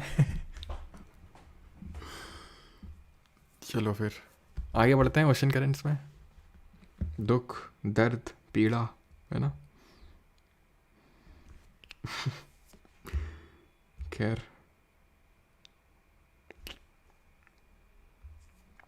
हंसदे चेहरे का मतलब ही नहीं होता कि तकलीफ नहीं होती है ना, वरना मतलब है कि तकलीफन से डील करना होता। चलो भाई आगे बढ़ते हैं, ओशन करंट्स देखते हैं, समुद्री जलधाराएं देखते हैं। अभी रीजंस क्या होते हैं, क्यों ये स्टार्ट होते हैं, क्यों ये चलते हैं, मतलब जो हमारे ओशन करंट्स होते हैं। तो ओशन करंट्स के चलने के पीछे काफ़ी रीजंस है। जैसे कि एक रीज़न है इसका हीटिंग, डिफरेंशियल हीटिंग बोल सकते हैं इसको। डिफरेंशियल हीटिंग का मतलब, अब हमें पता है कि वो छोड़ दो वाला, अब यहाँ पे देखो ये है हमारी इक्वेटर, ठीक है। ज़्यादा हीटिंग होगी, ये पोल से कम हीटिंग होगी बिकॉज यहाँ पे स्लैंटिंग रेज ऑफ सन मिल रही होंगी, और यहाँ पे तो ऑल थ्रू द ईयर हमें मिल रही होंगी क्या, सन की डायरेक्ट रेज। यहाँ ज़्यादा हीटिंग होगी इस वाले रीजन में। अब ज़्यादा हीटिंग होगी तो पानी ज़्यादा गर्म होगा, और जब पानी ज़्यादा गर्म होगा तो पानी जो गर्म होता है वो, जैसे जो गर्म हवा होती है वो कैसी होती है, लाइट होती है, डेंस नहीं होती, लाइट होती है और ऊपर उठती है। उसी तरह ये गर्म जो पानी वो भी ऊपर उठता है, और जो ठंडा पानी हो तो थोड़ा नीचे बैठता है ड्यू टू डेंसिटी की वजह से। इसकी वजह से जो है एक ग्रेडियंट क्रिएट हो जाता है, स्लोप क्रिएट हो जाता है, जिसकी वजह से आई थिंक वॉइस चला गया होगा। तो जिसकी वजह से क्या होता है, जिसकी वजह से यहाँ पे वाटर मूव करने लगता है, ठीक। दूसरा क्या रीज़न है विंड, जो हवा होती है, जैसे कि हमारी जो ट्रेड विंड है वो क्योंकि ज़ोर से चल रही हैं तो वो भी मूव करवाएंगी वाटर को, ओशन के वाटर को। करंट का मतलब क्या होता है, ये हम पढ़ रहे हैं ओशन करंट। करंट का मतलब होता है मूवमेंट, जैसे कि इलेक्ट्रिक करंट का मतलब होता है इलेक्ट्रॉन्स का फ्लो, इलेक्ट्रॉन्स का मूवमेंट, ठीक। वैसे ही यहाँ पे अगर हम बात करें तो यहाँ पे किसका मूवमेंट हो रहा है, ओशन वाटर का, तो इसलिए इसको ओशन करंट बोल रहे हैं। सिंपल, करंट का मतलब ही होता है मूवमेंट, ठीक है। तो विंड मूव कर रही हैं, लेकिन तुम्हें लगता है कि पानी इतना गहरा होता है, समुद्र इतना गहरा होता है, विंड पूरे पानी को लेकर चलेंगी साथ में, नहीं। इसीलिए ओशन करंट्स जो होते हैं वो दो टाइप के होते हैं। अगर हम बात करें थोड़ा सा अगेन वही अमिताभ बच्चन वाला मीम, तो ओशन करंट्स की अगर बात करें तो दो तरह के होते हैं। एक तो हम सरफेस वाटर होता है, सरफेस वाटर ओशन करंट, और दूसरा होता है deep sea current, surface current और डीप सी। तो जो विंड होती हैं वो सरफेस को ज़्यादा इन्फ्लुएंस करती हैं, सरफेस का पानी लेके चलती हैं ये। और surface ocean currents constitute only 10% of all the ocean current. मतलब मैं ये कह रहा हूँ कि जो पूरा पानी मूव कर रहा है उसमें से 10% सरफेस का मूव कर रहा है और 90% डीप सी का मूव कर रहा है। ये थोड़ा सा ध्यान रखना है, सच क्वेश्चन बना तो नहीं है लेकिन हाँ ये होता है फैक्ट। तो ज़्यादा मैं इसलिए बोल देता हूँ ताकि लोड ना लो तुम इसको रटने में, ठीक है, देख लो बस। और जहाँ पे इंपॉर्टेंट होता है वहाँ पे तो मैं अलग से बता ही देता हूँ। तो विंड भी इसके पीछे का एक रीज़न होती है, ठीक है। और डेंसिटी डिफरेंस भी जो कि एक्चुअल में हीटिंग और अदर फैक्टर्स की वजह से क्रिएट हो रहा है, ये भी हो जाएगा। And at last how can you miss the force, जरा बताओ कौन सा फोर्स होगा, कौन सा फोर्स होगा वो बताओ, जिसकी वजह से ये पानी इतना घूम रहा है। ये देखो पानी सीधे चल सकता था लेकिन घूम रहा है, पानी घूम रहा है, घूम रहा है, घूम रहा है। क्यों घूम रहा है, ये घूम रहा है कोरियोलिस फोर्स की वजह से, ठीक है, जिसकी वजह से हमारी विंड्स भी मूव कर रही थी, घूम रही थी। Is that clear? और हमारा पांचवा फैक्टर इसमें आप बोल सकते हो जो हमारी कोस्ट लाइन होती है। कोस्ट लाइन मतलब, कोस्ट लाइन का मतलब होता है ये, जैसे कि ये एक करंट है, ये एक करंट है, ये सीधे चला जाता लेकिन ये कोस्ट इस तरह से कि बेचारा घूम गया, ये कॉरियोलिस फोर्स की वजह से भी घूमा लेकिन ये कोस्ट की वजह से भी घूमा, डिफ्लेक्ट हो गया। ये ऐसे सीधे चला जाता लेकिन कोस्ट की वजह से ऐसे घूम गया। तो कोस्ट लाइन भी इन्फ्लुएंस करती है। अब इस पर्टिकुलर टॉपिक से क्वेश्चंस कैसे बनेंगे, क्वेश्चंस बनेंगे दो तरह। ये एक तो है रीजंस, इससे क्वेश्चन बनने के कम चांस रहते हैं, बट फिर मैं बता दिया मूव क्यों करता है, पूछ लेगा तो भी आप कर दोगे। सबसे प्रमुख जो क्वेश्चन बनने के चांसेस होते हैं वो होते हैं कि आपको आइडेंटिफाई करना से पूछेगा, करने को बोलेगा कि इसमें से नाम दे देगा, इसमें से वार्म कौन सा है, इसमें से कोल्ड कौन सा है, गर्म कौन सा है, ठंडा कौन सा है। अब तुम एक चीज़ को देखो, यहाँ से जो इक्वेटर से ऊपर की तरफ चलेगा वो वार्म ही होगा ना, और जो पोल से ऊपर की तरफ आएगा वो कोल्ड होगा। इसमें तो कोई समझने वाली दिक्कत होगी नहीं, क्योंकि इक्वेटर में गर्मी ज़्यादा होगी तो पानी गर्म ज़्यादा होगा, पानी गर्म ज़्यादा होगा तो यहाँ से जो चलना स्टार्ट करेगा वो गर्म होगा, यहाँ से जो चलना स्टार्ट करेगा वो गर्म होगा, यहाँ से जो चलना स्टार्ट करेगा वो गर्म होगा, वो गर्म होगा, वो गर्म होगा। ठीक है। लेकिन जो नीचे से आएगा वो ठंडा होगा, नीचे से आएगा ठंडा होगा, नीचे से आएगा ठंडा होगा, ऊपर पोल से जो आएगा ठंडा होगा, ठंडा होगा, ठीक, ये ठंडा होगा। अब तुम ज़्यादा अपना इसमें दिमाग मत लगाओ, देखना है तो देख सकते हो, ठीक है। बाकी मैं तुम्हें इसमें टिरिक भी बता देता हूँ कि टिरिक क्या है, इसको याद करने की, to learn the ocean currents, ठीक है, जिससे आपको याद हो जाएंगे। तो टिरिक मैं बता देता हूँ, टिरिक इज दिस कि बीपी, ठीक है, बीपी एक कंपनी का नाम है, ठीक है, बीपी एक कंपनी है जो गोल्फ का वर्ल्ड कप, ठीक है, गोल्फ का यहाँ पे आगे लिख दें या फिर चलो नीचे लिख देते हैं, वो गोल्ड का वर्ल्ड कप जीती है कैलिफोर्निया में, ठीक है, वर्ल्ड कप जीती है कैलिफोर्निया में। इस तरह से आप इसको याद कर सकते हैं। अब ये मैं आपको बताता हूँ ये है क्या, बी पी का मतलब क्या है, ठीक है। बी से है बेंगुएला, बेंगुएला करंट। पी से है पेरू करंट, जिसको कि हम हम्बोल्ट करंट के नाम से भी जानते हैं। पेरू एक देश का नाम है, ये देखो यहाँ पे ये है जो ये देश है, यहाँ पे पेरू है, तो पेरू। हम्बोल्ट भी इसको जानते हैं, हम्बोल्ट करंट। कंपनी से कोई कंपनी नहीं है। जी से क्या है, जी से है gulf stream, sorry gulf stream नहीं होगा, गल्फ स्ट्रीम तो वार्म हो जाएगा, यहाँ पे हम कोल्ड वाले पढ़ रहे हैं बस। ग्रीनलैंड हो जाएगा आपका, ठीक है, ग्रीनलैंड। ओ से हो जाएगा ओयाशियो, ओयाशियो। एल से हो जाएगा लैब्राडोर, लैब्राडोर। एफ से हो जाएगा फाकलैंड, ठीक है, ध्यान से देख लेना, फाकलैंड है, इस तरह से प्रोनाउंसिएशन पे मत जाना। डब्ल्यू से क्या है, डब्ल्यू से है waste Australian drift, waste Australian drift, अभी मैं आपको दिखा भी दूंगा, ठीक है। सी से है कैनरी, कैलिफोर्निया से है कैलिफोर्निया। ये जितने भी मैंने लिखे हैं इसमें से कोई सिंगल भी वार्म ओशन करंट नहीं है, सारे कोल्ड ओशन करंट हैं। और हम वार्म के लिए कोई टिरिक नहीं देखेंगे, क्योंकि सिंपल सा लॉजिक है, ये सारे अगर कोल्ड हो गए तो इसके अलावा जो भी बच गए वो वार्म हो गए, तो क्यों हमें वार्म अलग से पढ़ना। अब देखो एक एक करके मैं तुम्हें दिखाता हूँ। बेंगुएला, ये रहा बेंगुएला, ठीक है। बी पी, पी से क्या था, पेरू, ये रहा पेरू, ठीक है।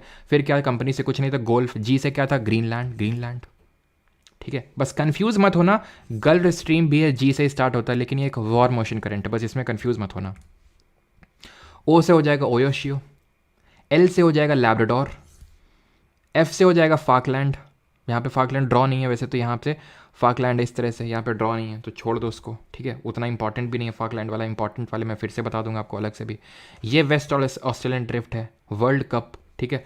तो कप से हो जाएगा, सी से हो जाएगा कैनरी करंट एंड कैलिफोर्निया, ठीक है, कैलिफोर्निया हो गया। अब इसके अलावा जितने बचे गए वो सब वार्म वार्म हो गया। गल्फ स्ट्रीम वार्म हो गया, ब्राज़ील करंट हो गया वार्म, अगुलास हो गया, क्यूरोशियो हो गया, ईस्ट ऑस्ट्रेलियन।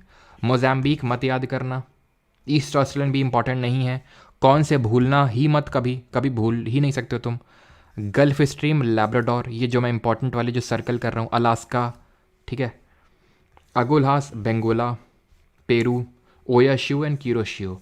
अब बोलोगे सर तो सब तो ड्रॉ कर दिए, बहुत हैं, ये देख रहे हो, ये सब मैंने नहीं लिए। जिनमें सर्कल मैंने कर रखा है वो आप भूल नहीं सकते हैं किसी भी हाल में, ठीक है। कैनरी में भी सर्कल कर लो। ग्रीनलैंड नॉर्वेयन उतना इंपॉर्टेंट नहीं है, ईस्ट ऑस्ट्रेलियन वाला इतना इंपॉर्टेंट नहीं है, वेस्ट ऑस्ट्रेलियन वाला भी उतना बहुत ज़्यादा इंपॉर्टेंट नहीं है, ठीक है। क्लियर है ये चीज़। तो ये जो मैंने सर्कल कर रखे हैं ये बहुत इंपॉर्टेंट है। अब इसके इफेक्ट क्या होते हैं, तो दो इफेक्ट होते हैं। पहला इफेक्ट ये होता है कि जहाँ warm ocean current cold ocean current से मिलता है, जहाँ पे भी वार्म ओशन करंट, जैसे वहाँ पे हम देख रहे थे वार्म विंड अगर कोल्ड विंड से मिल रही तो क्या हो रहा था, कोल्ड विंड वार्म विंड आपस में लड़ गई थी दोनों, फ्रंटोजेनेसिस हो गया था, फ्रंट बन गया था और एक्स्ट्रा ट्रॉपिकल साइक्लोन बन गए थे। तो यहाँ पे कोल्ड ओशन करंट है, ठीक है। जब दोनों मिलते हैं ना तो यहाँ पे क्रिएट होता है व्हाट, बेस्ट फिशिंग जोन्स। यानी कि अगर तुम्हें मछली चाहिए आज रात, ठीक है, बेस्ट फिशिंग जोन, तो जाला लेके सीधे पहुँचो कहाँ पे, नेटवर्क लेके, जहाँ पे तुम देख लो कहाँ पे करंट्स मीट कर रहे हैं। गल्फ स्ट्रीम और लैब्राडोर, ये न्यू फाउंडलैंड नामक जगह है, कनाडा में पड़ती है, सॉरी खालिस्तान में, न्यू फाउंडलैंड। तो यहाँ पे लैब्राडोर और गल्फ स्ट्रीम दोनों मिलते हैं, ठीक है। तो यहाँ पे अच्छा best fishing zone. Kuroshio, Oyashio off the coast of Japan, यहाँ पे मिलते हैं, तो बेस्ट फिशिंग जोन्स। तो ये दो बेस्ट फिशिंग जोन्स हैं। और ये जो है जहाँ पे दोनों मिलते हैं ना, तो ये फॉगी कंडीशंस क्रिएट करते हैं और इसकी वजह से ये हार्बरिंग के लिए, हार्बरिंग का मतलब होता है जहाँ पे शिप्स वगैरह रुकते हैं, बहुत बेकार होती है ये, क्योंकि खुद ही सोचो अगर शिप्स आए और उनको दिखेगा नहीं फॉगी कंडीशंस की वजह से तो दिक्कत हो जाएगी ना। और फॉग एक फॉर्म का कंडेंसेशन, अभी मैं डिफरेंट फॉर्म्स ऑफ कंडेंसेशन आपसे पूछा था, तो ड्यू, फॉग, मिस्ट, ये क्या है, डिफरेंट फॉर्म्स ऑफ कंडेंसेशन है, क्लाउड्स भी हमारे। एंड दूसरा effect is in the last point of this lecture is that is कि जहाँ पे कोल्ड ओशन करंट होते हैं वहाँ पे हमें डेजर्ट देखने को मिलते हैं, रेगिस्तान देखने को मिलते हैं। तुम्हें दिखाते हैं आओ। ये कैनरी करंट है, यहाँ सहारा डेजर्ट है, वर्ल्ड का सबसे लार्जेस्ट हॉट डेजर्ट है। ये बेंगुला डेजर्ट है, यहाँ कालाहारी और नामीब डेजर्ट है। ये पेरू है, वर्ल्ड का सबसे सूखा, वर्ल्ड का ड्राइएस्ट डेजर्ट, एटकामा डेजर्ट यहाँ पे है। ठीक है, कैलिफोर्निया है कोल्ड करंट, यहाँ पे मोजावे और सोनरन डेजर्ट है। मोजावे और सोनरन अभी लिख नहीं रहा हूँ बिकॉज वो उसकी क्लास नहीं है, वो हम अलग से करेंगे। ठीक है, मोजावे और सोनरन डेजर्ट है यहाँ पे। वेस्ट ऑस्ट्रेलियन है, ठंडा है, यहाँ पे ग्रेट ऑस्ट्रेलियन डेजर्ट्स हैं। तो ऐसा होता क्यों है? ऐसा इसलिए होता है क्योंकि जब यहाँ से विंड चलेगी, पहली बात तो सर यहाँ पे ईस्टर्लीज चल रही हैं, इस तरह से ईस्टर्लीज चल रही हैं। ठीक है, वेस्टर्लीज तो ऊपर चल रही ना। दो कारण है इसके, एक तो यहाँ पे ईस्टर्लीज चल रही हैं, तो ईस्ट से जब आएंगी ये जो विंड आएंगी तो यहाँ से मॉइस्चर उठाएंगी, बारिश कर देंगी। जब यहाँ तक पहुँचेंगी तो उनके पास कोई मॉइस्चर बचेगा नहीं, वो ऑफ शोर हो जाएंगे। यहाँ से विंड आई आई आई, ठीक है, खूब बारिश, पानी लेके आई, बारिश कर गई, यहाँ तक आते आते कुछ बचा ही नहीं। ठीक है, और पता चला थोड़ा बहुत यहाँ से विंड चलती भी हैं जो ऐसे करके, वो क्योंकि जब यहाँ पे आती हैं तो ठंडा करंट है, और ठंडा करंट से अगर ऊपर से जाएंगी तो खुद भी ठंडी हो जाएंगी, और ठंडी विंड्स की, कोल्ड विंड की मॉइस्चर होल्डिंग कैपेसिटी कम होती है, तभी साइक्लोन में दबा के बारिश होती है ट्रॉपिकल वाले में। क्यों? क्योंकि वो वहाँ पे बनते हैं जहाँ लो प्रेशर होता है। लो प्रेशर का मतलब गर्मी कायदे की, और कायदे की गर्मी मतलब कायदे की गर्म हवा, और गर्म हवा की मॉइस्चर होल्डिंग कैपेसिटी बहुत ज़्यादा होती है, अच्छी खासी होती है। कोल्ड विंड की बहुत बेकार होती है। तो जब यहाँ से विंड थोड़ी बहुत चलेगी भी तो ठंडी हो जाएगी, और ठंडी विंड की मॉइस्चर होल्डिंग कैपेसिटी नहीं है, तो चलेगी भी तो मॉइस्चर जब है ही नहीं तो बारिश कहाँ से होगी। इसीलिए यहाँ पर डेजर्ट देखने को मिलते हैं हमें, रेगिस्तान। ठीक, खत्म हो गया हमारा टॉपिक। अब करेंगे इसके क्वेश्चंस। चलो भाई, तो अब करते हैं क्वेश्चंस।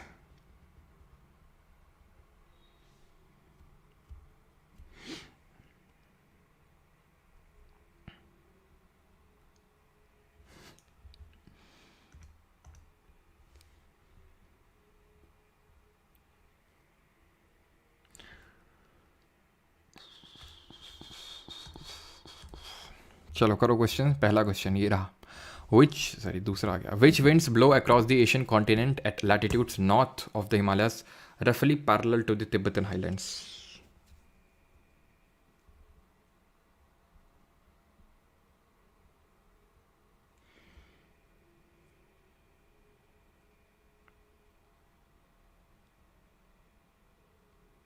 क्वेश्चन से सारा समराइज हो जाएगा श्रद्धा जी, ठीक है।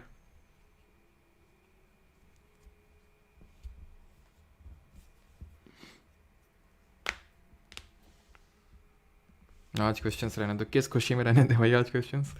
तो which winds blow across the Asian continent latitudes north और south through parallel to the Tibetan highlands?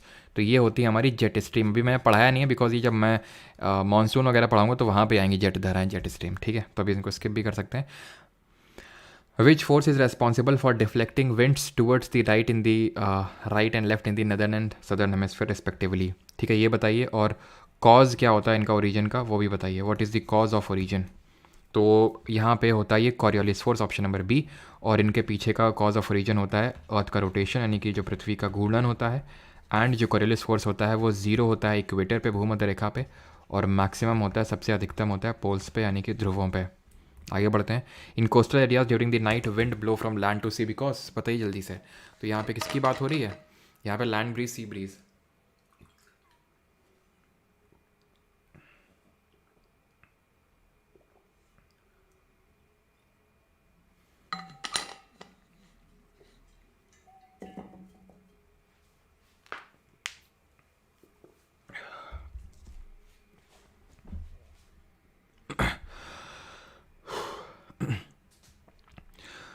तो during the night wind blow from land to sea because, क्यों? क्योंकि low pressure is created on land, land to sea चल रही है, land to sea चल रही है, मतलब लो प्रेशर, हाई प्रेशर है लैंड पे और सी पे लो प्रेशर है, ठीक है।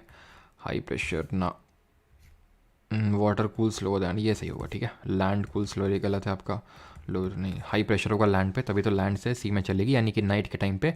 अब लैंड टू सी लिखा ही हुआ है, यानी कि क्या है, इसको बोलेंगे लैंड ब्रीज।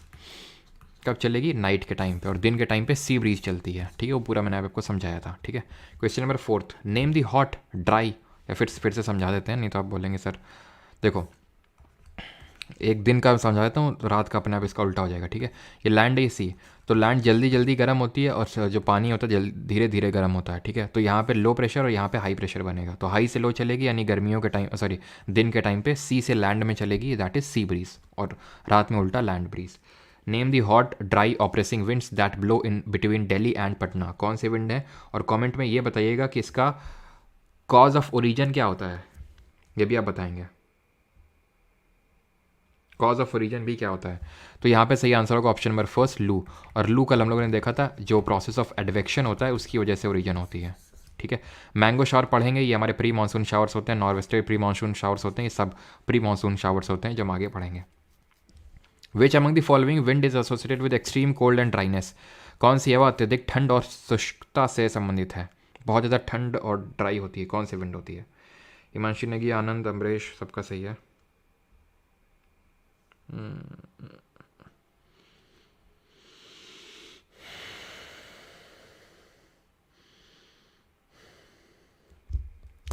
चलो, तो ये कौन सी विंड हो जाएंगे हमारी? पोलर ईस्टर्लीज हो जाएंगे, ऑप्शन नंबर डी, ठीक है। ये बहुत ज़्यादा ठंडी होंगी, सबसे ज़्यादा ठंडी तो यही होंगी ना। विच among the following is not a permanent wind, कौन सी परमानेंट विंड नहीं है? मनीष, लावण्या त्रिपाठी, अभय सिंह, खुशी, सबका सही है। चलो, तो सही आंसर क्या हो गया यहाँ पे? Not a permanent wind, westerly भी और ईस्टर्ली भी permanent, trade wind, permanent wind को ट्रेड विंड भी बोलते हैं। लू एक हमारी लोकल विंड है। Polar easterlies are which kind of winds, तो ये हमारी है परमानेंट विंड। सिंपल से देख रहे हैं, एकदम कितने आसान हो गए questions. What is the name of the zone that trade winds converge, जहाँ पे ट्रेड विंड्स कॉन्वर्ज करती हैं उस जोन को क्या बोलते हैं?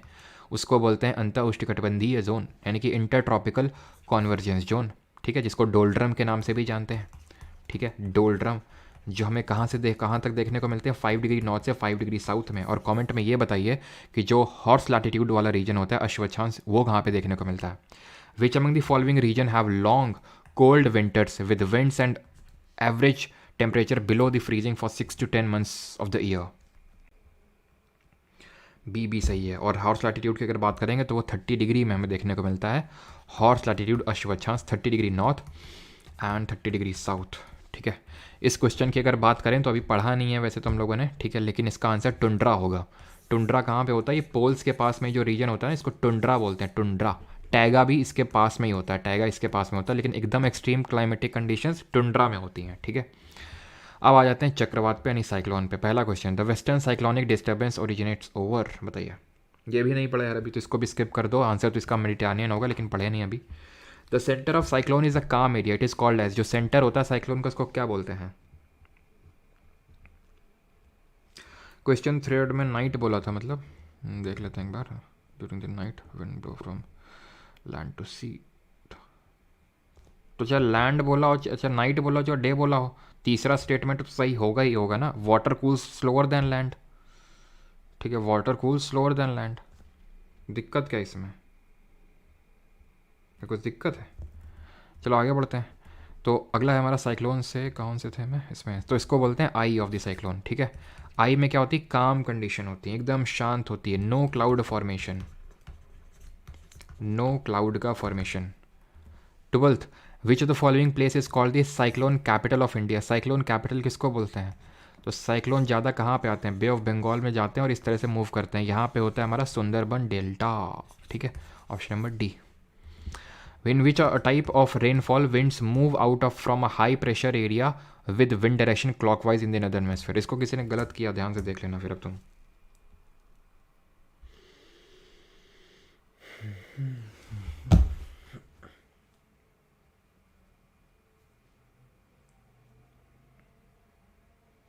चलो, तो सही आंसर क्या होगा यहाँ पे?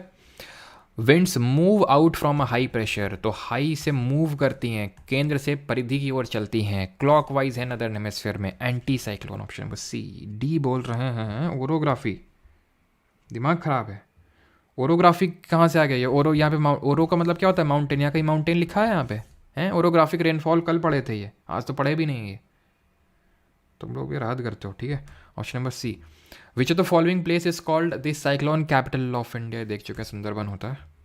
द सेंटर ऑफ, ये भी तो हो चुका है, ये भी हो चुका है, रिपीटेड है क्वेश्चन।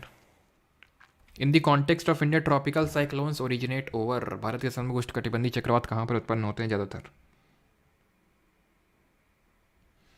सी और डी ऊपर नीचे है मतलब क्या? सी और डी ऊपर नीचे?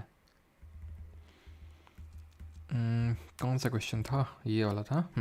तो ये होगा आपका बे ऑफ बंगाल में, ऑप्शन नंबर सी। ज़्यादातर हमारे साइक्लोन्स बे ऑफ बंगाल में ओरिजिनेट होते हैं।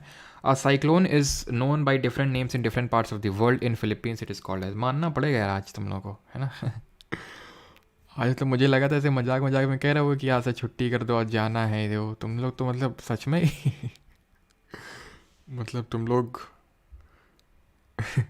जैसा मैं सोच रहा हूँ, मतलब तो सारे लोग तो नहीं लेकिन काफ़ी लोग जो होंगे, है ना। चलो खैर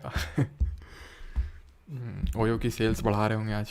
खैर, a cyclone is known by different names in different parts of the world, in Philippines it is called as. तो फिलीपींस कौन सा रीजन है? साउथ चाइना सी वाला। तो ये typhoon, option number C. Hurricane कहाँ पे बोलते हैं? एटलांटिक जो ओशन वाला रीजन है। विली विली कहाँ पे? ऑस्ट्रेलिया में। आज तो एकदम In early November, the low pressure condition shift over the Bay of Bengal. The transfer is related to the cyclonic low pressure which originates over. कहाँ पर originate होता है बताइए?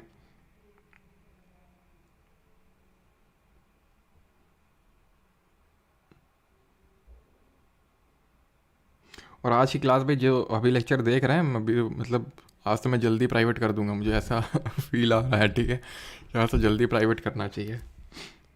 अंडमान सी सबका सही है।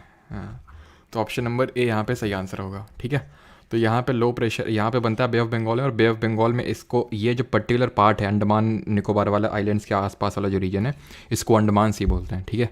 22 in India from where to the tropical cyclones which enter the sub continent from the west and the north west during the winter months. Winter months के time पे ये एक्चुअल में आते हैं, यहाँ से आते हैं, लेकिन अभी पढ़े नहीं है, उसमें पढ़ेंगे। ठीक है, बाकी क्वेश्चंस आप लोग लगाएंगे। इसको बता दो, ओशन करंट के भी क्वेश्चन कर लेते हैं। वार्म करंट इनमें से कौन सा है?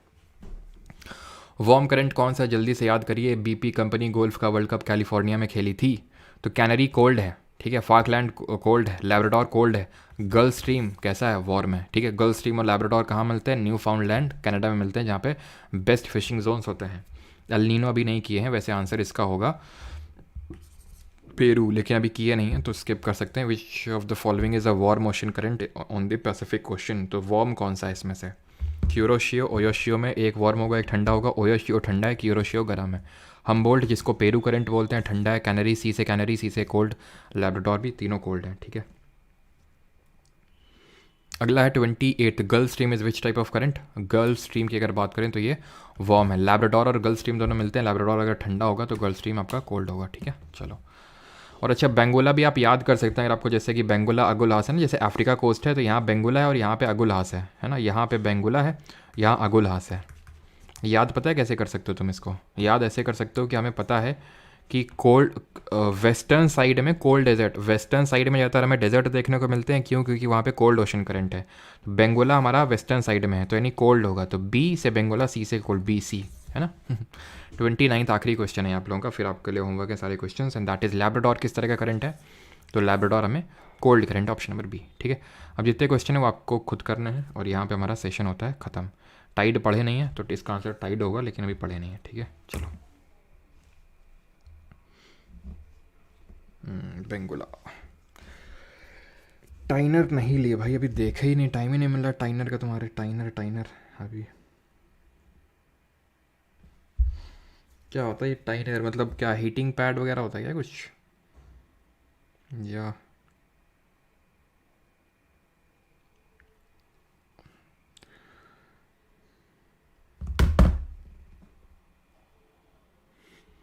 सर एक्सरसाइज कर रहे हो? कर रहे हैं एक्सरसाइज।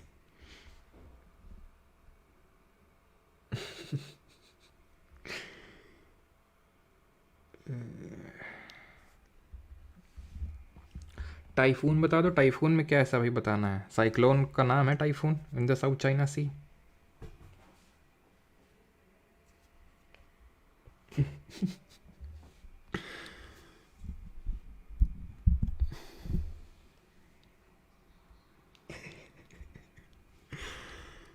बोले ट्रेविस बीट द हिट, तुम मिलो टेलीग्राम पे, तुमको बताते हैं कि रात का क्या सीन है।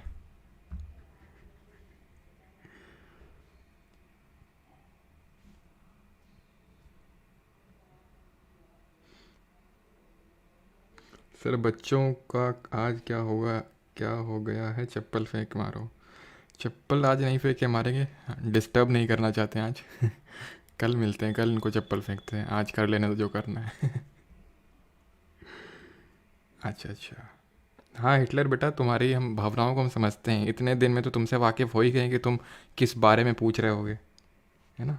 तो ये तुम्हें बताने की ज़रूरत नहीं है। होमवर्क वाले क्वेश्चन ये देख लो, होमवर्क वाले क्वेश्चन वैसे तो ऐप में अपलोडेड होते हैं, बाकी देख लो।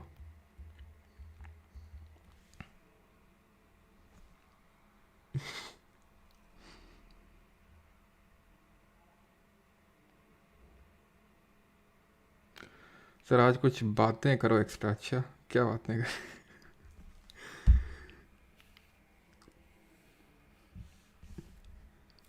आज जिस तरह के तुम लोगों के मतलब डाउट्स मतलब कमेंट्स आ रहे हैं, उस हिसाब से मैं बातें नहीं कर पाऊंगा, सिर्फ हंस पाऊंगा।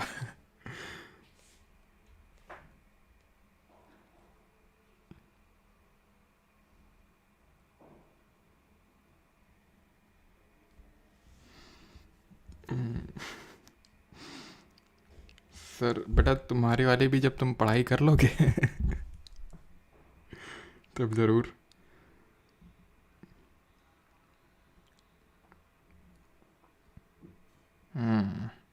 ट्रैविस तुम्हारा भी हमको ऐसे ही वाला सीन लग रहा है, हाँ। कुछ लोग बोल रहे हैं कि ओयो से क्लास ले रहे होंगे, हो सकता है।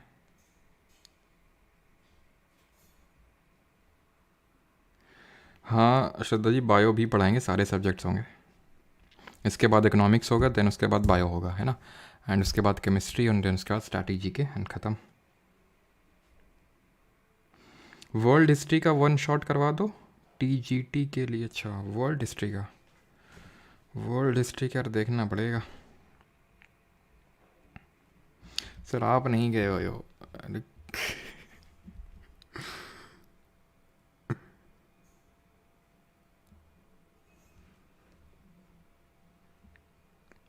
बेटा एक बार ओयो गए थे हम, ठीक है, हम तुम्हें बताते हैं।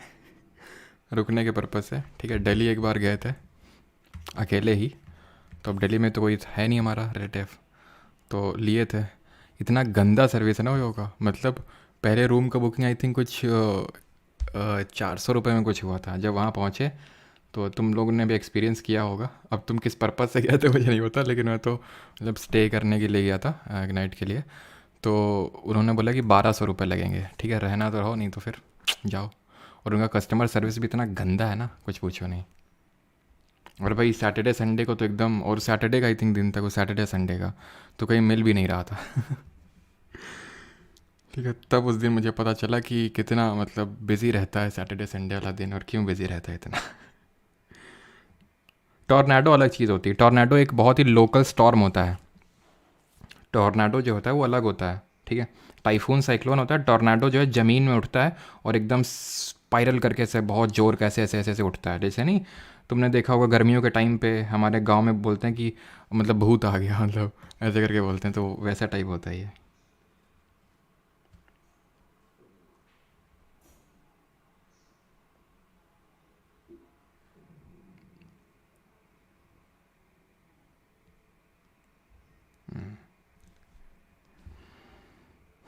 अच्छा बुकिंग मैं कर दूंगा, क्यों भी। तब से तो भाई यही एक्सपीरियंस रहा है कि किसी किसी को कांटेक्ट वाले को पूछ लो, है ना, फ्रेंड वगैरह। तो तुम लोग के लिए सीख है, मैं ये इसलिए बोल रहा हूँ क्योंकि कभी क्रूशल काम के लिए जाओ, मतलब तुम अब गलत सेंस में मतलब निकालोगे, लेकिन मैं वैसे ही बोल रहा हूँ जैसे कि किसी का एग्ज़ाम वगैरह होता है, ठीक है। तो जैसे यूपीएससी के जैसे एग्ज़ाम्स होते हैं, तो वो जैसे कि हमारे सिटी कानपुर में नहीं होते हैं वो, ठीक है। और भी काफ़ी सिटीज़ में नहीं होते हैं, तो मैं लखनऊ से को कम प्रेफर करके दिल्ली को ज़्यादा प्रेफर करता था फॉर ऑब्वियस रीजंस। तो स्टे के लिए तो आप लोग भी अगर कभी जाते हैं तो ओयो के भरोसे स्टे मत करिएगा, अब अगर एग्ज़ाम वगैरह देने के लिए जाते हैं, बिकॉज अगर एंड टाइम पे ऐसा कुछ हो जाता है तो आपका एग्ज़ाम काफ़ी इफेक्ट हो जाता है उससे, है ना। चलिए भी, थैंक यू सभी को। बाकी मिलते हैं कल, और कल हम लोग स्टार्ट करेंगे इंडियन ज्योग्राफी, है ना। ठीक है अवधेश जी, बिल्कुल दिल्ली आएंगे तो ज़रूर बताएंगे, और आप ही के यहाँ रुकेंगे, है ना। चलो, थैंक यू।